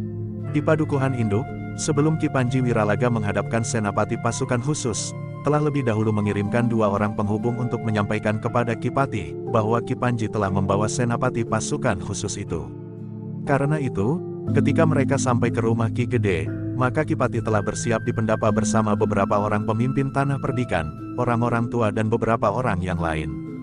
Kedatangan Ki Panji telah disambut oleh seorang perwira pengawal Ki Patih Mandaraka, yang kemudian mempersilahkan mereka naik ke pendapa bersama para tawanannya. Senapati pasukan khusus itu pun kemudian telah dibawa menghadap Ki Patih yang telah menunggunya. Nampaknya Ki Patih itu pun masih belum sempat beristirahat dengan baik. Namun pada wajah orang tua itu tidak nampak keletihan, sebagaimana juga orang lain. Tetapi dalam pada itu, Agung Sedayu mempunyai sentuhan perasaan yang lain tentang gurunya. Meskipun Kiai Gringsing masih juga tersenyum-senyum di antara orang-orang tua yang ada di pendapa itu. Namun Agung Sedayu yang sangat mengenal gurunya itu melihat, bahwa wadah Kiai Gringsing menjadi bertambah lemah. Bukan karena pertempuran yang berlangsung di medan, tetapi tumbuh dari dalam dirinya sendiri. Ketuaannya, sakit yang kadang-kadang datang mengganggu wadaknya itu, dan keterbatasannya. Namun Agung Sedayu tidak mengatakan sesuatu selama Ki Patih Mandaraka berbicara langsung kepada senapati itu. Dalam pada itu, Ki Patih Mandaraka pun tidak bermaksud memeriksa senapati sampai tuntas. Ki Patih hanya mengajukan beberapa pertanyaan saja. Namun kemudian Ki Patih itu berkata, bahwa orang itu ke Mataram bersama pasukan Mataram jika mereka akan kembali. Aku tidak akan terlalu banyak berbicara di sini. Yang akan memeriksanya sudah tentu bukan aku. Cukup Panglima pasukan khusus bersama Perdata Keprajuritan. Wajah senapati itu menjadi tegang. Ia mengerti benar arti kata-kata Ki Patih. Ternyata bahwa senapati itu tidak cukup bernilai untuk dihadapkan kepada Ki Patih Mandaraka. Ia akan berhadapan dengan panglimanya yang sudah dikenalnya sikap dan pandangannya terhadap pelanggaran. Apalagi jika disebutnya sebagai pemberontakan. Yang lebih memberatkan adalah justru ia adalah seorang senapati dari pasukan khusus. Sementara itu, maka Ki Patih yang seakan-akan tidak begitu menghiraukannya itu kemudian berkata, bahwa orang itu pergi. Ki Panji Wiralaga menarik nafas dalam-dalam. Ia pun mengerti maksud Ki Patih. Karena itu, maka ia pun segera membawa orang itu pergi dan menempatkannya di sebuah bilik yang khusus di bawah penjagaan yang cukup ketat. Karena selain senapati itu, sudah ada beberapa orang lain yang ditahan di tanah perdikan, di tempat yang terpisah. Mereka pun akan dibawa ke Mataram pada waktu dan kesempatan yang terpisah pula, meskipun masing-masing harus mendapat pengawalan yang kuat. Ternyata sikap Ki Patih Mandaraka itu telah menunjukkan wibawa seorang pemimpin yang besar. Ia telah menunjukkan bahwa ia memang orang kedua setelah Panembahan Senapati itu sendiri. Bahkan di dalam istana di Mataram, di dalam hampir setiap pembicaraan, maka pendapat Ki Patih Mandaraka tidak pernah diabaikan oleh Panembahan Senapati. Bukan karena kepandaiannya berbicara dan membujuk dengan kata-kata yang berbelit-belit, tetapi karena dalam banyak hal, pendapat Ki Patih Mandaraka memang telah memberikan bukti dan buah sebagaimana diharapkan. Sehingga Panembahan Senapati pun kemudian percaya bahwa Ki Patih Mandaraka memang seorang yang bijaksana, berpandangan luas dan berpikiran terang. Malam itu pula Ki Patih Mandaraka justru menyatakan keinginannya untuk memasuki barak pasukan khusus. Karena itu, maka orang-orang tua dan para pemimpin tanah perdikan menoreh, di samping para perwira prajurit Mataram, telah mengikutinya. Namun sementara dalam perjalanan ke barak pasukan khusus, Agung Sedayu sempat mendekati Kiai Gringsing dan bertanya, bagaimana dengan keadaan guru? Kenapa? Bukankah aku tidak apa-apa? Justru Kiai Gringsing telah bertanya pula. Agung Sedayu menarik nafas dalam-dalam. Namun sentuhan perasaannya sebagai seorang murid yang sangat dekat dengan gurunya terasa begitu kuat, sehingga ia pun kemudian berkata, meskipun aku tidak melihat gejala yang dapat aku katakan, tetapi getaran itu terasa di dalam dadaku guru. Kiai Gringsing menarik nafas dalam-dalam. Katanya dengan nada rendah, kau ternyata memiliki ketajaman pengamatan batin, Agung Sedayu. Aku memang merasa sangat letih. Siapakah lawan guru di peperangan? Bertanya Agung Sedayu pula. Tetapi Kiai Gringsing menggelengkan kepalanya. Katanya, bukan seorang yang berat untuk dihadapi. Ia telah mengaku kalah sebelum pertempuran dimulai. Dan ia tidak banyak memerlukan tenagaku. Ia seorang putut yang jantan, yang melihat kenyataan tentang dirinya. Jadi, apa yang sebenarnya terjadi dengan guru? Bertanya Agung Sedayu. Apa yang aku lakukan sekarang ini adalah sisa-sisa dari tenagaku. Sebagaimana kau ketahui, aku memang sedang sakit. Meskipun aku sudah merasa sembuh, namun keadaan wadahku memang kurang menguntungkan. Karena itu, maka kelemahan itu menjadi semakin terasa sekarang ini, meskipun tidak banyak orang yang mengetahui. Tetapi ternyata kau dapat merasakannya, berkata Kiai Gringsing. Bukankah dengan demikian, sebaiknya guru beristirahat saja di rumah Ki Gede? Desis Agung Sedayu. Tetapi Kiai Gringsing tersenyum. Katanya, tidak, aku tidak apa-apa. Kenapa guru masih berkata bahwa guru tidak apa-apa? Bertanya Agung Sedayu. Kiai Gringsing menepuk pundak Agung Sedayu. Katanya, aku masih mampu bertahan untuk waktu yang cukup. Agung Sedayu tidak bertanya lagi. Tetapi ia pun berjalan di belakang gurunya, yang diketahuinya dengan pasti bahwa gurunya itu sedang sakit. Demikianlah, beberapa saat kemudian, maka iring-iringan itu telah sampai ke barak pasukan khusus. Sementara itu langit pun telah menjadi terang. Bayangan cahaya matahari mulai nampak di cakrawala. Ternyata bahwa Ki Patih Mandaraka sama sekali tidak ragu-ragu untuk memasuki barak itu. Namun Ki Panji Wiralaga telah mempersiapkan segala sesuatunya dengan sebaik-baiknya. Ia telah minta beberapa perwira terpilih berada di paling depan. Kemudian Ki Patih Mandaraka memasuki pintu gerbang bersama orang-orang tua dan para pemimpin tanah perdikan menoreh. Di belakang mereka beberapa orang pengawal terpilih mengikuti kelompok para pemimpin itu dengan tingkat kewaspadaan tertinggi. Sesuai dengan perintah Ki Panji Wiralaga, maka para prajurit dari pasukan khusus itu telah berkumpul di halaman depan barak mereka. Sementara itu sekelompok dari mereka yang telah dipengaruhi oleh senapati pasukan itu, telah menjadi tawanan. Kehadiran para pemimpin, terutama Ki Patih Mandaraka, telah menyentuh hati mereka.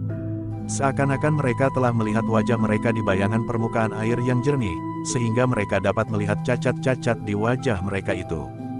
Ki Patih Mandaraka telah memberikan sesorah singkat, kemudian telah memerintahkan mereka yang terpengaruh oleh senapati pasukan khusus itu untuk kembali mengenal diri sendiri. Terakhir Ki Patih berkata, bagaimanapun juga, maka para prajurit yang telah kehilangan kesetiaan kepada tugasnya akan dibawa ke Mataram. Namun aku menjadi saksi, bahwa pada saat terakhir kalian telah menemukan diri kalian kembali. Memang tidak ada perlawanan sama sekali.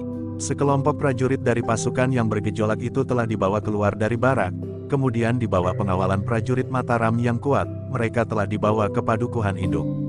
Sementara itu, Ki Patih telah mengadakan pertemuan singkat dengan para perwira yang setia kepada Mataram dan menyelamatkan pasukan khusus itu, sehingga tidak menjadi korban kesesatan seseorang. Dengan singkat Ki Patih telah memberikan beberapa petunjuk kepada mereka, dan untuk sementara Ki Patih telah memperkuat keterangan Ki Panji Wiralaga untuk menunjuk Ki Lurah Kartayuda sebagai pemangku jabatan pimpinan barak pasukan khusus itu.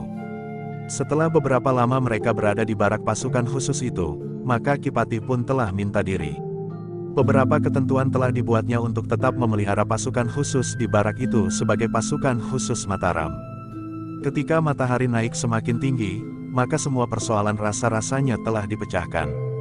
Dengan demikian maka orang-orang tua dan para pemimpin di tanah perdikan itu telah mendapat kesempatan untuk beristirahat. Demikian pula Ki Patih sendiri yang sebenarnya juga merasa letih. Apalagi setelah bertempur langsung dalam perang tanding dengan Panembahan Cahyawarastra. Karena itu, maka para pemimpin dan orang-orang tua itu pun telah dipersilahkan untuk beristirahat. Pada saat yang demikian, maka para pengawal tanah perdikan menoreh, serta para prajurit Mataram yang secara khusus mengawal Ki Patih, masih saja selalu bersiap-siap menghadapi kemungkinan yang dapat terjadi di tanah perdikan Menoreh itu. Tetapi agaknya kekuatan dari Madiun yang telah datang ke tanah perdikan itu benar-benar telah dihalau. Dua orang penghubung khusus memang telah diperintahkan oleh Ki Patih Mandaraka untuk memberikan laporan ke Mataram. Ternyata pertemuan orang-orang tua di tanah perdikan yang dimaksud sebagai satu pertemuan untuk sekedar mengenang masa lalu serta berbincang-bincang tentang pengalaman hidup itu, telah berubah sama sekali. Yang terjadi di tanah perdikan itu justru satu perjuangan antara hidup dan mati. Di saat-saat para pemimpin dan orang-orang tua itu beristirahat, maka Agung Sedayu telah berada bersama gurunya di serambi rumahnya yang tidak terlalu jauh dari rumah Ki Gede, bersama Gelagah Putih. Sementara itu, Sekar Mirah pun sedang beristirahat pula dari tugasnya di dapur, dan sempat pulang pula sebentar bersama Agung Sedayu. Kiai Gringsing sempat pula bertanya kepada Sekar Mirah apa yang telah terjadi di rumah Ki Gede, saat orang-orang tua dan para pemimpin berada di Medan. Orang itu melarikan diri dari Medan, berkata Gelagah Putih, untunglah Mbokayu Sekar Mirah ada di dapur. Orang itu sama sekali tidak mengekang diri lagi, berkata Sekar Mirah, niatnya adalah membakar rumah Ki Gede. Ia sudah menjadi putus asa dan bahkan jiwanya sudah tidak utuh lagi, berkata Sekar Mirah pula. Kiai Gringsing mengangguk-angguk, katanya, kita dan seluruh tanah perdikan ini memang harus mengucap syukur, bahwa kita semuanya telah lepas dari bencana yang hampir saja menelan seluruh tanah perdikan ini. Ya guru, sahut Agung Sedayu. Namun kemudian katanya, tetapi keadaan guru menjadi semakin kurang baik. Guru memerlukan banyak waktu untuk beristirahat. Kiai Gringsing tersenyum. Katanya, bukankah aku cukup beristirahat? Di medan pertempuran itu, aku hampir tidak berbuat apa-apa. Lawanku adalah orang yang baik. Seorang yang jantan, yang tidak mengingkari kenyataan yang dihadapinya. Ia tidak banyak berbuat sesuatu. Tetapi memang wadakulah yang sudah terlampau lemah. Namun bukankah itu satu kewajaran? Pada satu saat aku telah dilahirkan, kemudian dibesarkan, dan pada akhirnya saat itu pun akan datang. Seperti matahari, terbit, mencapai puncak langit, kemudian terbenam.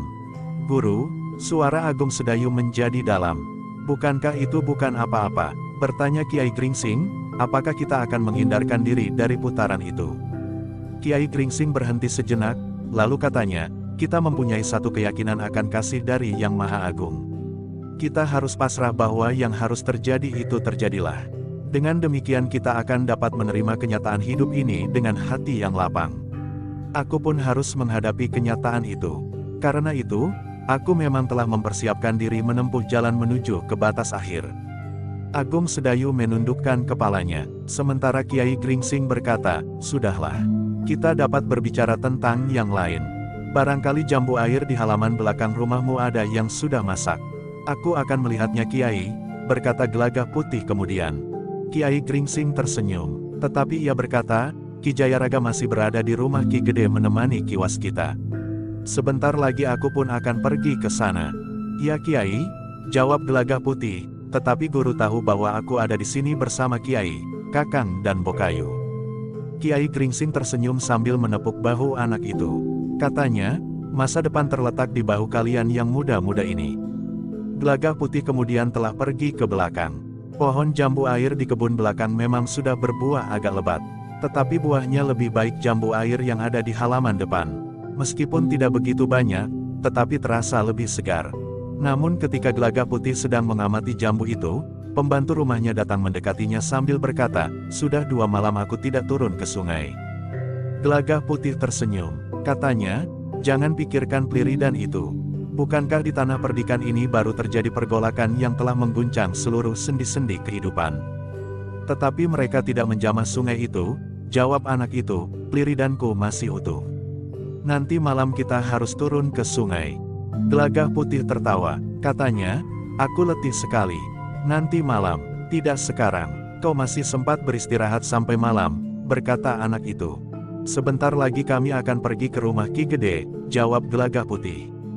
Salahmu sendiri, kau selalu ikut kemana Ki Agung Sedayu pergi. Bukankah kau dapat tinggal di rumah dan tidur sebentar? Bertanya anak itu. Gelagah Putih masih saja tertawa katanya, aku akan memetik jambu air itu. Anak itu tidak menjawab lagi. Ia pun kemudian meninggalkan Gelagah Putih yang berdiri termangu-mangu. Namun kemudian Gelagah Putih telah memanggilnya. Ketika anak itu berhenti, Gelagah Putih berkata, "Kau sajalah yang memanjat. Bukankah Ki Agung Sedayu menyuruhmu?" "Bukan aku akan menyelesaikan tugasku sendiri," jawab anak itu. "Tugasmu apa?" bertanya Gelagah Putih. "Membersihkan icir dan kepis. Malam nanti aku mulai dengan tugasku lagi," jawab anak itu sambil melangkah pergi tanpa menghiraukan Gelagah Putih lagi. Gelagah Putih menarik nafas dalam-dalam. Namun ia pun kemudian pergi ke belakang untuk mengambil jambu air. Sementara Gelagah Putih keluar, maka Sekar Mirah pun telah pergi ke dapur pula untuk menyiapkan minuman bagi Kiai Gringsing. Di ruang dalam, Agung Sedayu duduk berdua dengan Kiai Gringsing. Sambil menunggu minuman yang disiapkan oleh Sekar Mirah serta jambu air yang diambil oleh Gelagah Putih, maka Kiai Gringsing itu pun berkata, "Agung Sedayu, kitabku yang aku pinjamkan kepadamu dan Swandaru sekarang ada pada siapa?" "Ada padaku guru," jawab Agung Sedayu. "Adi Swandaru menyerahkan kitab itu kepadaku di saat terakhir, sambil mengharap agar aku lebih banyak berada di dalam sanggar untuk meningkatkan ilmuku.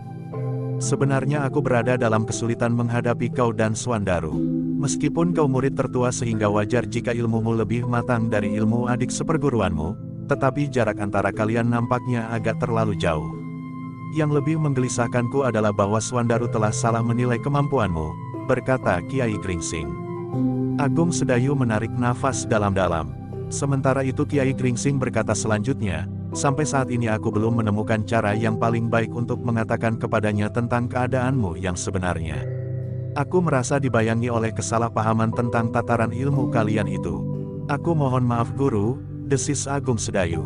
"Kenapa kau mohon maaf?" bertanya Kiai Gringsing. "Karena aku tidak selalu berada di bawah pengawasan guru di saat-saat aku meningkatkan ilmu," jawab Agung Sedayu. "Tidak apa-apa," jawab Kiai Gringsing, "bukan maksudku menuntutmu bahwa kau meloncat terlalu jauh. Bahkan aku berbangga karenanya, tetapi ternyata Swandaru tidak berbuat sebagaimana kau lakukan. Sebenarnya aku juga telah memberi kesempatan kepadanya untuk mempergunakan kitab itu, karena aku mendapat kurnia untuk dapat mengingat sesuatu yang menarik perhatianku dengan jelas untuk waktu yang terhitung lama. Bahkan selama aku masih menaruh perhatian atas persoalannya," berkata Agung Sedayu, "tetapi Adi Swandaru mendesakku agar aku membawa kitab itu. Aku menjadi segan untuk menolaknya." Kiai Gringsing mengangguk-angguk. Hampir di luar sadarnya Kiai Gringsing itu pun telah berpesan, "Agung Sedayu, jika pada saatnya aku harus pergi untuk tidak kembali, berhati-hatilah menghadapi adik seperguruanmu itu. Aku tidak menganggapnya akan berbuat kurang baik terhadapmu dan bersikap kurang pantas sebagai seorang saudara seperguruan, tetapi kemungkinan terjadi salah paham itulah yang harus kau hindari." "Apakah yang guru maksudkan dengan kepergian guru itu?" bertanya Agung Sedayu. Kiai Gringsing tersenyum. Katanya, "Sudah aku katakan, bahwa matahari yang pernah terbit di timur dan mencapai puncak langit, pada suatu saat akan terbenam." "Guru," desis Agung Sedayu. "Dengar Agung Sedayu," berkata Kiai Gringsing, "besok atau lusa, aku akan kembali ke padepokan bersama Ki Patih Mandaraka. Aku akan segera berada di padepokan kecilku. Nampaknya saat-saat yang aku jalani kemudian adalah saat terakhir. Ki Widura akan menemani aku sambil mempertajam ilmunya meskipun ia sudah tua, karena meningkatkan ilmu itu tidak dapat dibatasi dengan umur. Guru, jika demikian, maka biarlah aku berada di padepokan untuk dapat melayani guru pada saat-saat yang diperlukan itu," berkata Agung Sedayu. Tetapi Kiai Gringsing tersenyum. Katanya, "Agung Sedayu, kau adalah seorang anak muda yang berilmu tinggi. Kau tidak dapat berada di sebuah padepokan kecil sekedar untuk menunggui orang tua yang berada di ambang senja. Di sini tenagamu sangat dibutuhkan. Tanah perdikan ini akan dapat kau jadikan ajang untuk mengembangkan gagasan-gagasanmu tentang peningkatan kesejahteraan dengan berbagai macam cara. Meskipun sebenarnya kau dapat berbuat lebih banyak, jika kau berada di tempat yang lebih banyak memberimu kesempatan. Aku sudah merasa mendapat tempat terbaik di sini guru," berkata Agung Sedayu. Kiai Gringsing menggeleng, tetapi katanya, "Sudahlah, bukan maksudku untuk membuatmu gelisah. Dimanapun kau berada, asal kau sumbangkan gagasan-gagasanmu yang bermanfaat bagi orang banyak, maka kau sudah berbuat baik. Karena betapapun tinggi ilmumu tetapi tanpa kau wujudkan dalam karya, maka ilmu itu masih belum memberikan arti bagi sesamamu." Agung Sedayu mengangguk-angguk. Namun ketika sekilas ia memandang wajah gurunya, maka memang sudah nampak di wajah itu, saat-saat menjelang batas akhir dari tugas-tugasnya. Tetapi tidak seorang pun yang akan dapat menahan jalannya matahari, terbit, tenggelam, hari, minggu, bulan dan tahun yang berterbangan seperti bayangan yang menjauh. Sementara itu, Kiai Gringsing masih juga berkata, jika kau mendapat kesempatan yang baik, kembalikan kitab itu kepada Swandaru. Jika ia mempunyai waktu, maka ia akan meningkatkan ilmunya. Aku dalam kesempatan terakhir akan memberikan arah kepadanya, agar ia mendapat kesempatan termasuk salah seorang di antara orang-orang yang disegani. Selebihnya, untuk menyiapkannya menghadapi kenyataan tentang kemampuanmu yang sebenarnya. Agung Sedayu mengangguk, ia mengerti sepenuhnya apa yang dikatakan oleh gurunya. Namun tersirat satu kabar dari gurunya itu sendiri, tentang umurnya yang tidak lagi terlalu panjang. Tetapi pada suatu saat gurunya itu berkata, namun segala sesuatunya tergantung kepada Yang Maha Agung. Bunga yang telah layu masih saja melekat di tangkainya, sementara yang segar runtuh karena dipetik tangan dan dilemparkan ke kubangan. Agung Sedayu hanya dapat menunduk. Demikianlah, untuk beberapa saat Kiai Gringsing berada di rumah Agung Sedayu.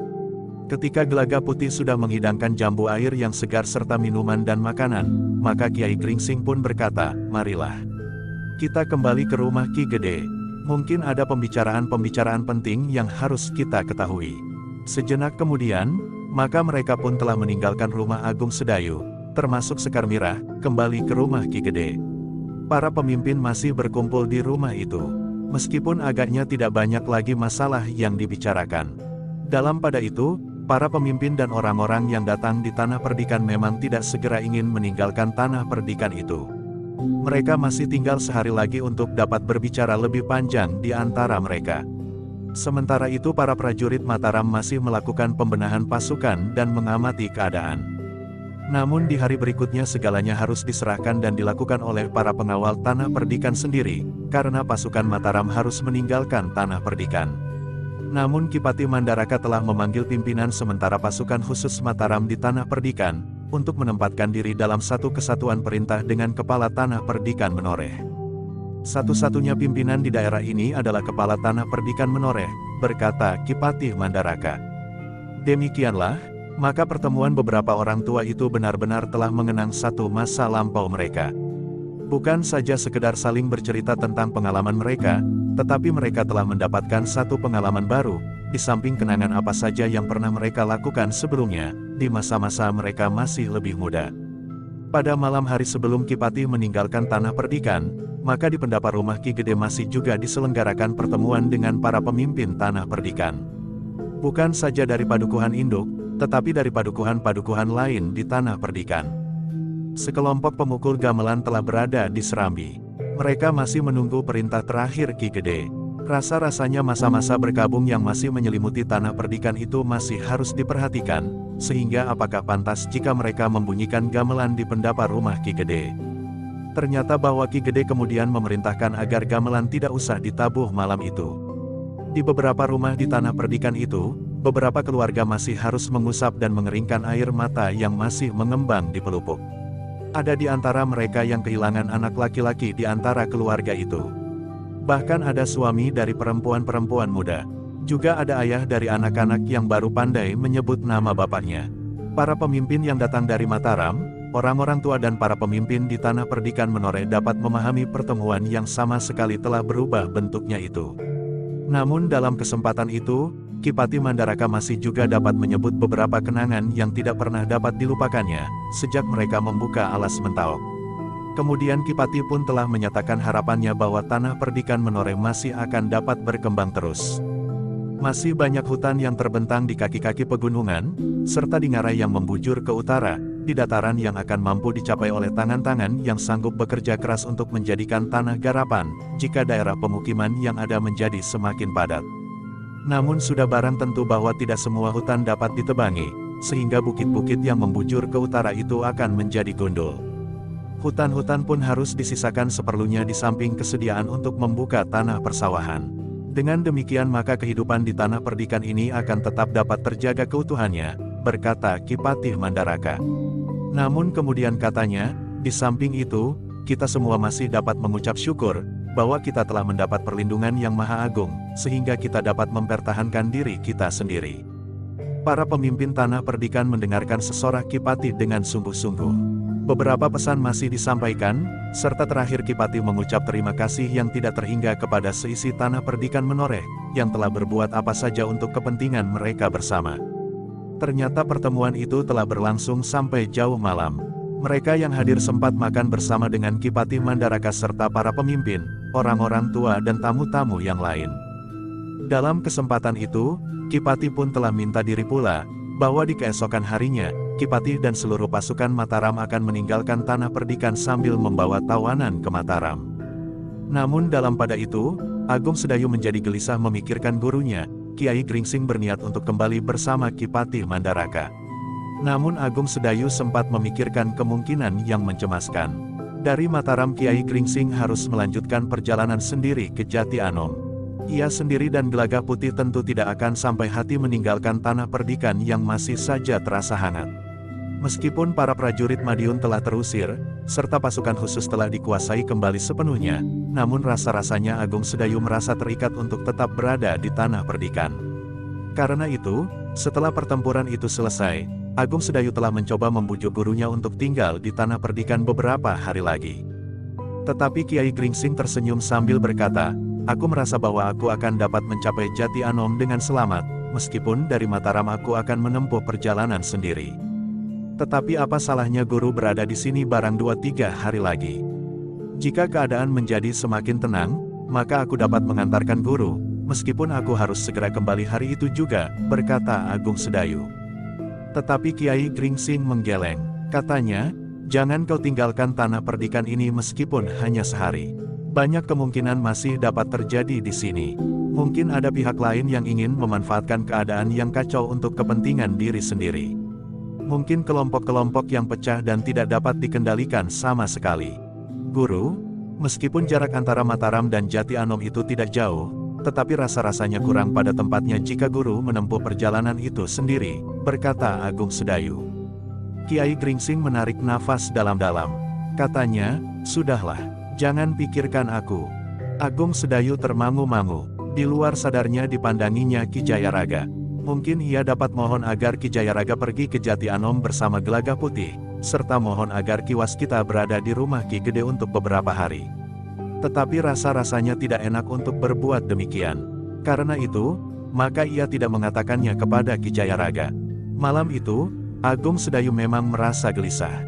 Ketika orang-orang tua sudah meninggalkan pendapa rumah Ki Gede, serta para pemimpin dari Tanah Perdikan sudah meninggalkan rumah Ki Gede pula, Agung Sedayu, Sekar Mirah dan Gelagah Putih telah berbincang di rumahnya.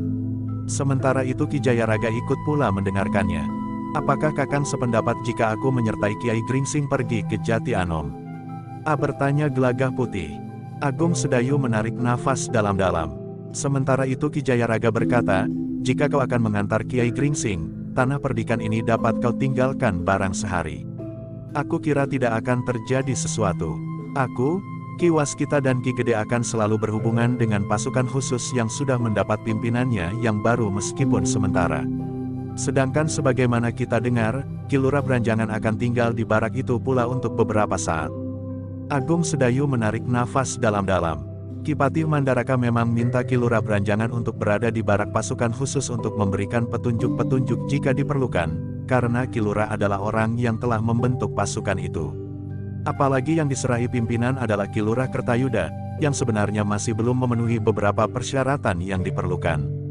Namun kekurangan itu telah ditutup oleh kesetiaan dan keberaniannya menentang niat yang sesat. Pendapat Ki Jayaraga itu nampaknya memang dapat dipertimbangkan. Jika ia dan Gelagah Putih mengantar Kiai Gringsing sampai ke Jati Anom, maka Ki Jayaraga dan Ki Waskita akan dapat membantu Ki Gede. Tetapi bagaimanapun juga, rasa-rasanya kurang bertanggung jawab baginya untuk meninggalkan Tanah Perdikan, apapun kepentingannya. Jika terjadi sesuatu atas Tanah Perdikan, maka ia akan menyesal sepanjang umurnya. Karena itu, maka Agung Sedayu masih tetap ragu-ragu. Seperti biasa, ia mempunyai 1000 macam pertimbangan untuk mengambil keputusan. Namun akhirnya Agung Sedayu berkata, "Besok pagi-pagi sekali lagi aku akan bertemu dengan guru." Ki Jayaraga tidak mendesaknya lagi. Agaknya ia sendiri sudah mulai mengantuk, sehingga ia pun kemudian telah pergi ke biliknya sambil berdesis, supaya besok tidak terlambat bangun. Agung Sedayu dan Sekar Mirah masih duduk beberapa saat. Tetapi Sekar Mirah tidak dapat memberikan pertimbangan apapun juga. Karena itu maka ia sependapat, bahwa sebaiknya besok pagi-pagi Agung Sedayu bertemu sekali lagi dengan Kiai Gringsing. Baru sejenak kemudian maka keduanya telah masuk ke dalam bilik mereka. Sementara itu, Gelagah Putih justru telah keluar lewat pintu butulan. Pembantu rumah itu tidak diketemukan di dalam biliknya. Agaknya ia benar-benar pergi ke sungai sebagaimana dikatakannya. Anak itu tidak juga menjadi jemu, berkata Gelagah Putih. Namun dengan demikian Gelagah Putih mengetahui bahwa anak itu adalah anak yang sangat tekun. Dengan langkah satu-satu, Gelagah Putih telah pergi ke halaman depan. Rasa-rasanya udara terlalu panas di dalam rumahnya. Karena itu maka di bawah pohon jambu air di halaman depan, udara terasa sedikit sejuk. Namun dalam pada itu, Gelagah Putih terkejut ketika ia mendengar derap kaki kuda. Bukan hanya seekor kuda, tetapi beberapa ekor kuda. Karena itu, maka Gelagah Putih telah meloncat ke regol untuk melihat, siapakah yang telah berkuda demikian cepatnya di lewat tengah malam. Demikian Gelagah Putih membuka regol, maka beberapa ekor kuda justru telah berhenti di depan regol itu. Gelagah Putih memang terkejut. Ia bergeser selangkah mundur sambil mempersiapkan dirinya. Namun tiba-tiba saja ia melihat seorang yang agak gemuk di punggung kuda yang berada di depan pintu gerbang itu. "Kakang Swandaru," desis Gelagah Putih. "Ya," jawab Swandaru singkat. Gelagah Putih telah membuka pintu regol lebar-lebar. Kemudian mempersilahkan para tamunya masuk ke halaman. Setelah menambatkan kuda-kuda mereka, maka Swandaru dengan beberapa orang pengawal Kademangan Sangkal Putung telah dipersilahkan naik ke pendapa. Agung Sedayu dan Sekar Mirah yang belum lama berada di dalam biliknya pun telah terbangun pula. Demikian juga Ki Jayaraga. Ketika mereka keluar dari dalam bilik mereka, maka Gelagah Putih telah berada di ruang dalam lewat pintu butulan. Kakang Swandaru bersama beberapa orang pengawal Kademangan Sangkal Putung. Oh, Agung Sedayu memang agak terkejut. Sementara itu Sekar Mirah pun segera berbenah diri. Sesaat kemudian, maka keduanya bersama dengan Ki Jayaraga dan Gelagah Putih telah keluar pula ke pendapa menemui mereka. Mereka sempat saling mempertanyakan keselamatan mereka masing-masing.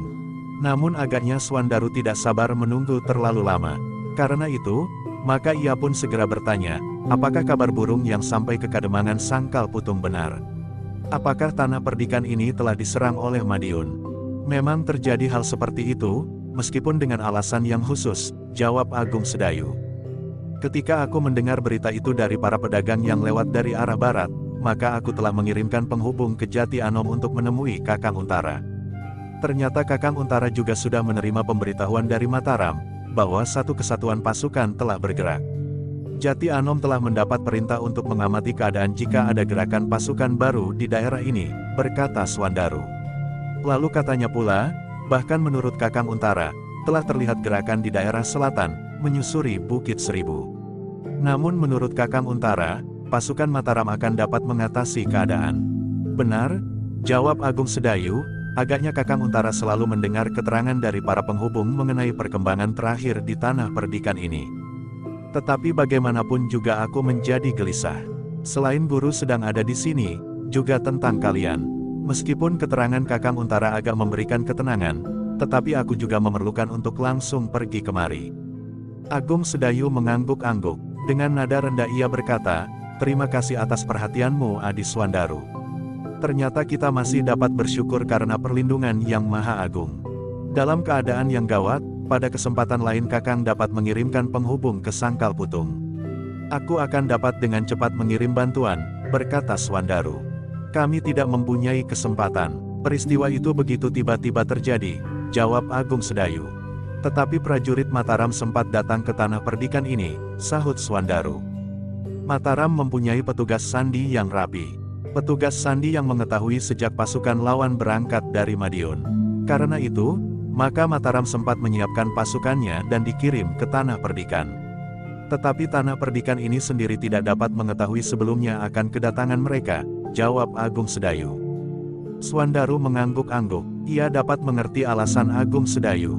Tetapi sementara itu Agung Sedayu justru bertanya, bagaimana kau memasuki tanah perdikan ini? Sepengetahuanku penjagaan di perbatasan sangat rapat. Semula memang agak sulit, Demikian kami turun dari rakit di Kali Praga, sudah terasa bahwa jalan seakan-akan telah tertutup. Tetapi ternyata ada beberapa orang pemimpin kelompok pengawal yang telah mengenai aku, sehingga mereka justru memberikan 2 orang pengawal untuk mengantar aku sampai ke Padukuhan Induk. Dengan demikian maka perjalananku tidak terganggu lagi, jawab Swandaru. Syukurlah, Agung Sedayu mengangguk-angguk, kami tidak mengira bahwa Adi Swandaru akan datang begitu cepat. Bagaimana dengan guru? Bertanya Swandaru kemudian. Guru tidak mengalami kesulitan apapun. Sekarang guru berada di rumah Ki Gede bersama orang-orang tua dan para pemimpin dari Mataram, jawab Agung Sedayu. Swandaru mengangguk-angguk. Ia pun kemudian mempertanyakan apakah sebenarnya yang dikehendaki oleh orang-orang Madiun yang datang ke Tanah Perdikan. Agung Sedayu pun kemudian menceritakan niat orang-orang Madiun yang dipimpin oleh Panembahan Cahyawarastra untuk membunuh Ki Patih Mandaraka. Tentu didorong oleh nafsu ketamakan Panembahan Cahyawarastra itu, berkata Agung Sedayu, meskipun sayang sekali, bahwa Panembahan Mas di Madiun yang memang mengalami beberapa kekecewaan, telah terbakar hatinya sehingga memberikan kesempatan kepada Panembahan Cahyawarastra itu untuk bertindak yang justru tidak menguntungkan segala pihak. Swandaru mengangguk-angguk, dengan nada berat ia berkata, seharusnya Panembahan Senapati dari Mataram segera mengambil langkah. Pasukan Mataram harus segera menyusul ke Madiun dan menghancurkan pasukan Madiun sekaligus. Kekalahannya di sini merupakan permulaan dari kekalahannya di mana-mana. Tetapi Agung Sedayu menyahut, tidak semudah itu Adi Swandaru. Madiun tidak berdiri sendiri. Madiun berdiri di antara beberapa orang adipati yang mempunyai kepentingan sendiri-sendiri, namun yang bersama-sama menentang Mataram. Panembahan Senapati pun dapat mengerahkan pasukan berapapun yang dikehendaki, berkata Swandaru. Tetapi berapapun banyaknya Panembahan Senapati mampu mengumpulkan pasukan, tetap tidak akan dapat mencapai jumlah prajurit dari Madiun serta para adipati yang berdiri di belakang Madiun, jawab Agung Sedayu. Jadi, apakah Panembahan Senapati harus tunduk kepada Panembahan Madiun? Bertanya Swandaru pula. Bukan begitu, jawab Agung Sedayu, sebenarnya aku juga tidak cukup banyak mengetahui tentang kemungkinan-kemungkinan yang dapat dilakukan oleh Mataram dan Madiun dalam keseluruhan. Tetapi menurut pendengaranku, Mataram harus sangat berhati-hati menghadapi Madiun. Bukan saja karena keseimbangan kekuatan, tetapi sebagaimana kita ketahui bahwa Panembahan Senapati telah dianggap putra sendiri oleh Panembahan Mas. Satu cara untuk memadamkan gejolak perjuangan Mataram menentang Madiun, berkata Swandaru. Agung Sedayu menarik nafas dalam-dalam. Katanya, besok, setelah Ki Mandaraka berada di istana Mataram kembali, maka segala sesuatunya tentu akan dibicarakan. Termasuk langkah yang kasar yang telah diambil oleh Panembahan Cahyawarastra. Swandaru mengangguk-angguk, ia pun menyadari bahwa orang-orang tua seperti Ki Patih Mandaraka, serta beberapa pemimpin Mataram yang lain, terutama para panglima, tentu mempertimbangkan segala kemungkinan yang dapat terjadi. Demikianlah, maka sejenak kemudian, Sekar Mirah telah berada di dapur untuk menyiapkan hidangan bagi kakaknya yang baru saja datang dari Sangkal Putung. Besok pagi menurut rencana guru akan kembali ke Jati Anom bersama dengan rombongan Ki Patih Mandaraka sampai ke Mataram, berkata Agung Sedayu kemudian. Kemudian dari Mataram, bertanya Swandaru, kami telah menjadi bingung. Guru tidak mau diantar oleh siapapun dari Tanah Perdikan ini. Jika Adi Swandaru tidak terlalu letih, maka guru akan dapat bersama-sama denganmu sejak dari Mataram, atau kita minta guru kembali ke Jati Anom tidak usah bersama-sama dengan Ki Patih Mandaraka, berkata Agung Sedayu. Swandaru mengangguk-angguk, ia mengerti maksud Agung Sedayu. Pagi-pagi berikutnya, ia harus pergi lagi bersama-sama dengan pasukan Mataram yang akan kembali.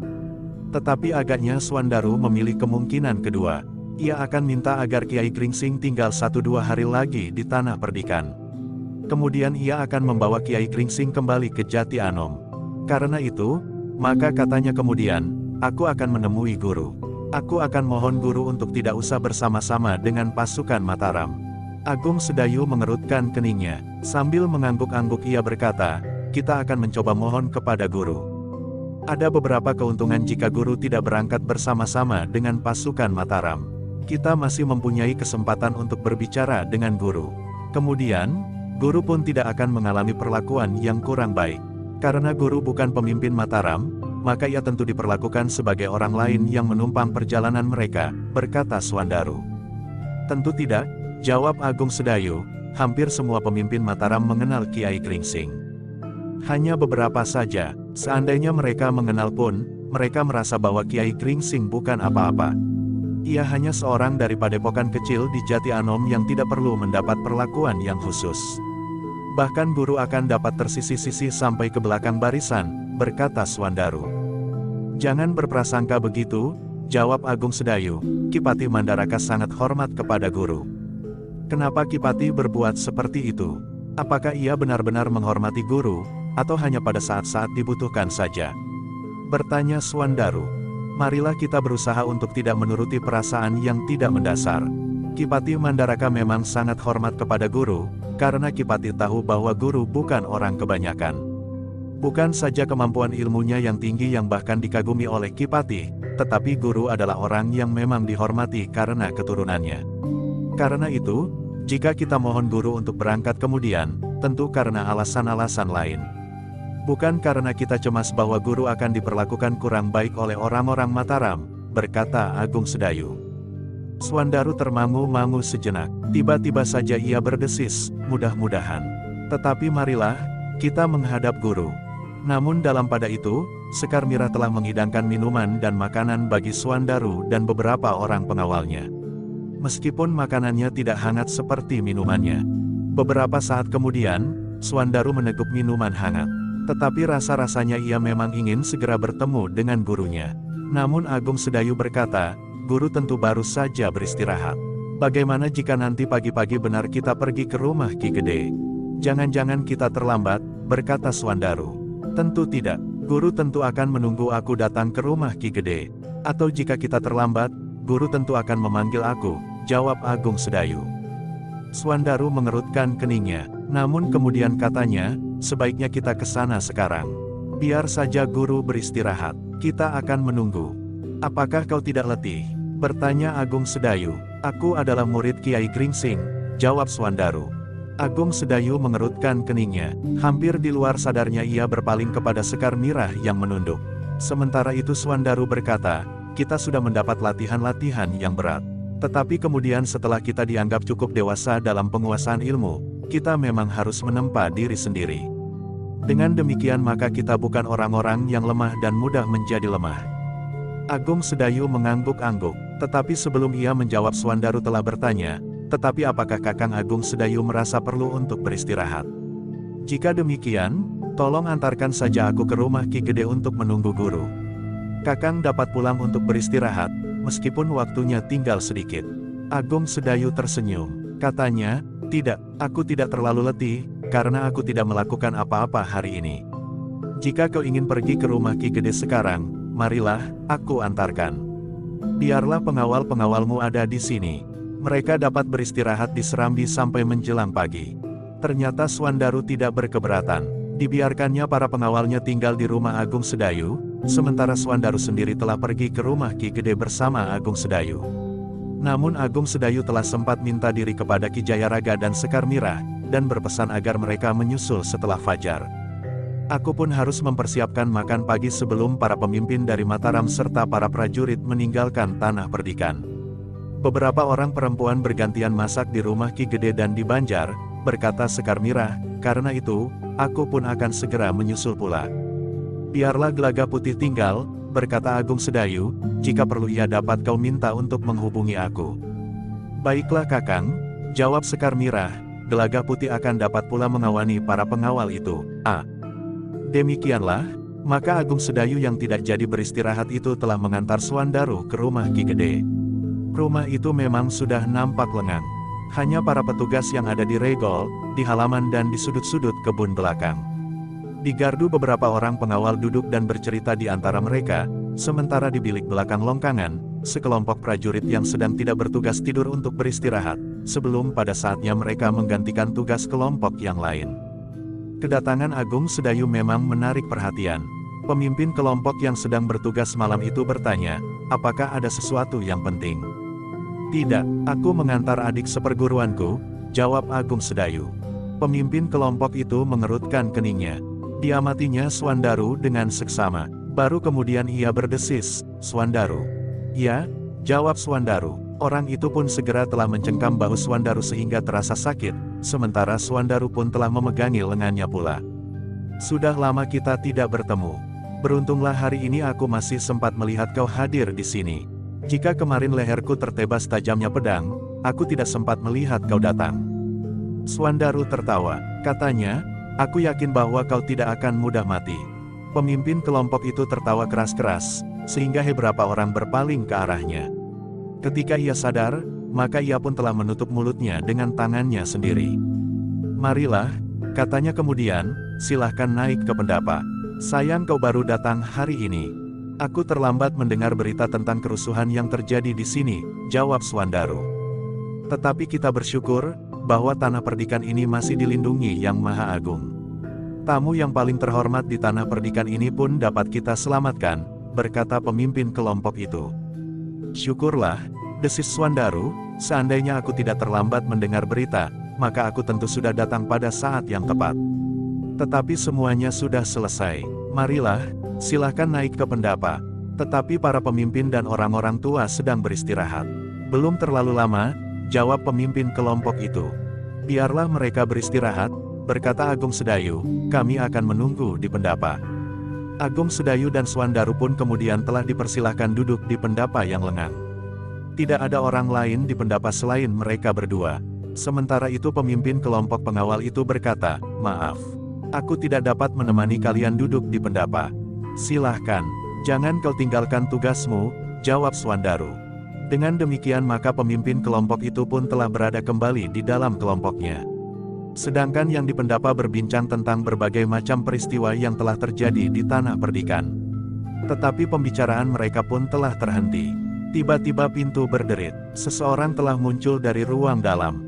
Guru, desis Swandaru sambil bangkit berdiri. Agung Sedayu pun telah bangkit pula. Duduklah, desis Kiai Gringsing, yang ternyata tidak berada di gandok.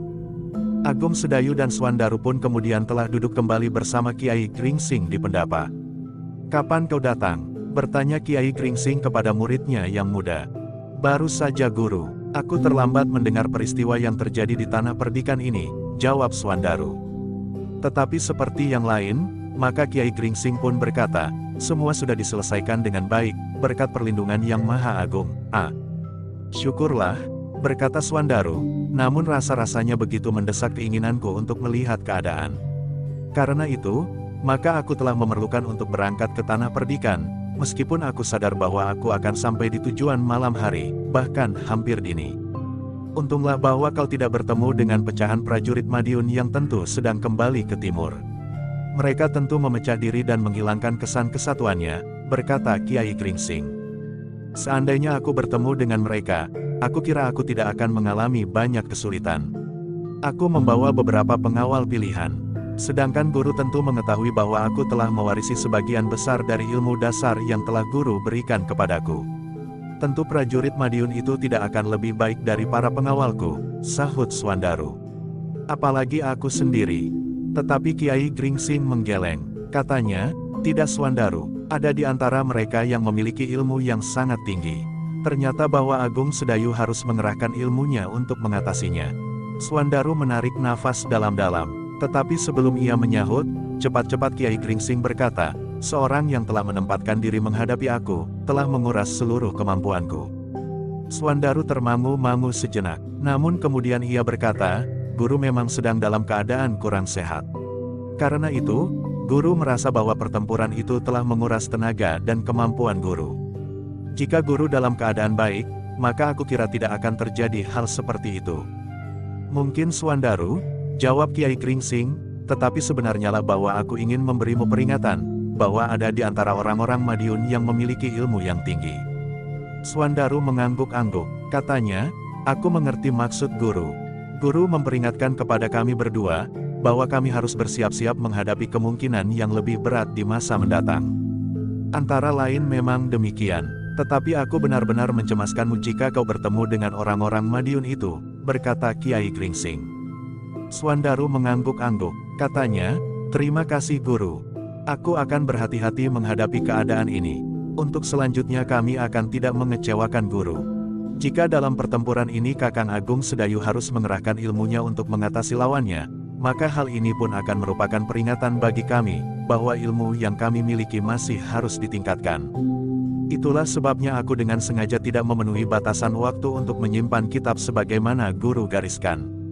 Dengan sengaja aku membiarkan kitab itu lebih lama berada di tangan Kakang Agung Sedayu. Mudah-mudahan Kakang Agung Sedayu mempunyai waktu untuk membacanya dan mempelajarinya, untuk selanjutnya turun ke sanggar. Kiai Gringsing menarik nafas dalam-dalam. Katanya, selama aku di sini, Kakangmu Agung Sedayu memang selalu berada di sanggar. Berapa hari guru berada di sini, tentu tidak akan dapat berpengaruh dengan tiba-tiba. Sebagaimana guru selalu menjelaskan, bahwa ilmu tidak dapat diserap dalam waktu yang singkat. Tetapi memerlukan waktu untuk mempelajarinya, mengerti dan mengeterapkannya, didasari dengan laku yang berat. Terus-menerus tidak ada henti-hentinya, dan tidak menjadi jemu karenanya, sahut Swandaru. Lalu katanya pula, sudah barang tentu demikian pula kitab itu. Setiap saat harus dibuka, dibaca, dipelajari dan diikuti dengan latihan-latihan yang berat. Meskipun kitab itu dipeluk dalam tidur setiap malam, tetapi tanpa dibuka dan ditelah isinya disertai dengan laku, maka kitab itu tidak akan ada artinya. Bahkan meskipun ada 1000 kitab sekalipun. Kiai Gringsing menarik nafas dalam-dalam. Sekilas dipandanginya wajah Agung Sedayu. Namun Kiai Gringsing itu merasa tenang ketika ia melihat wajah Agung Sedayu tidak berubah. Ia sudah terbiasa mendengar adik seperguruannya itu mengguruinya seperti itu. Namun Kiai Gringsinglah yang justru merasa iba atas sikap muridnya yang muda itu. Tetapi ia belum dapat mengatakan sesuatu yang berhubungan dengan tataran ilmu mereka. Bagi Kiai Gringsing, apa yang dikatakan oleh Swandaru itu memang benar. Tetapi sudah tentu tidak dapat ditujukan bagi Agung Sedayu. Mungkin bagi anak-anak muda yang sedang tumbuh dan berkembang maju, sebelum mencapai tataran setingkat dengan Agung Sedayu, sebagai satu peringatan bahwa mereka tidak akan dapat mencapai tataran di lapisan terbawah sekalipun tanpa laku. Tanpa kerja keras dan tanpa kemauan yang berkelanjutan, serta cita-cita. Tetapi semua itu sudah dilakukan oleh Agung Sedayu, sehingga Agung Sedayu sudah dapat diletakkan pada satu tataran yang tinggi di antara orang-orang berilmu. Meskipun Swandaru juga telah menjadi masak, tetapi batasan ilmu yang dipilihnya terlalu sempit, sehingga menghadapi pergolakan dunia kanuragan, Swandaru masih harus banyak menyerap beberapa jenis ilmu yang lain. Bersambung ke jilid 247.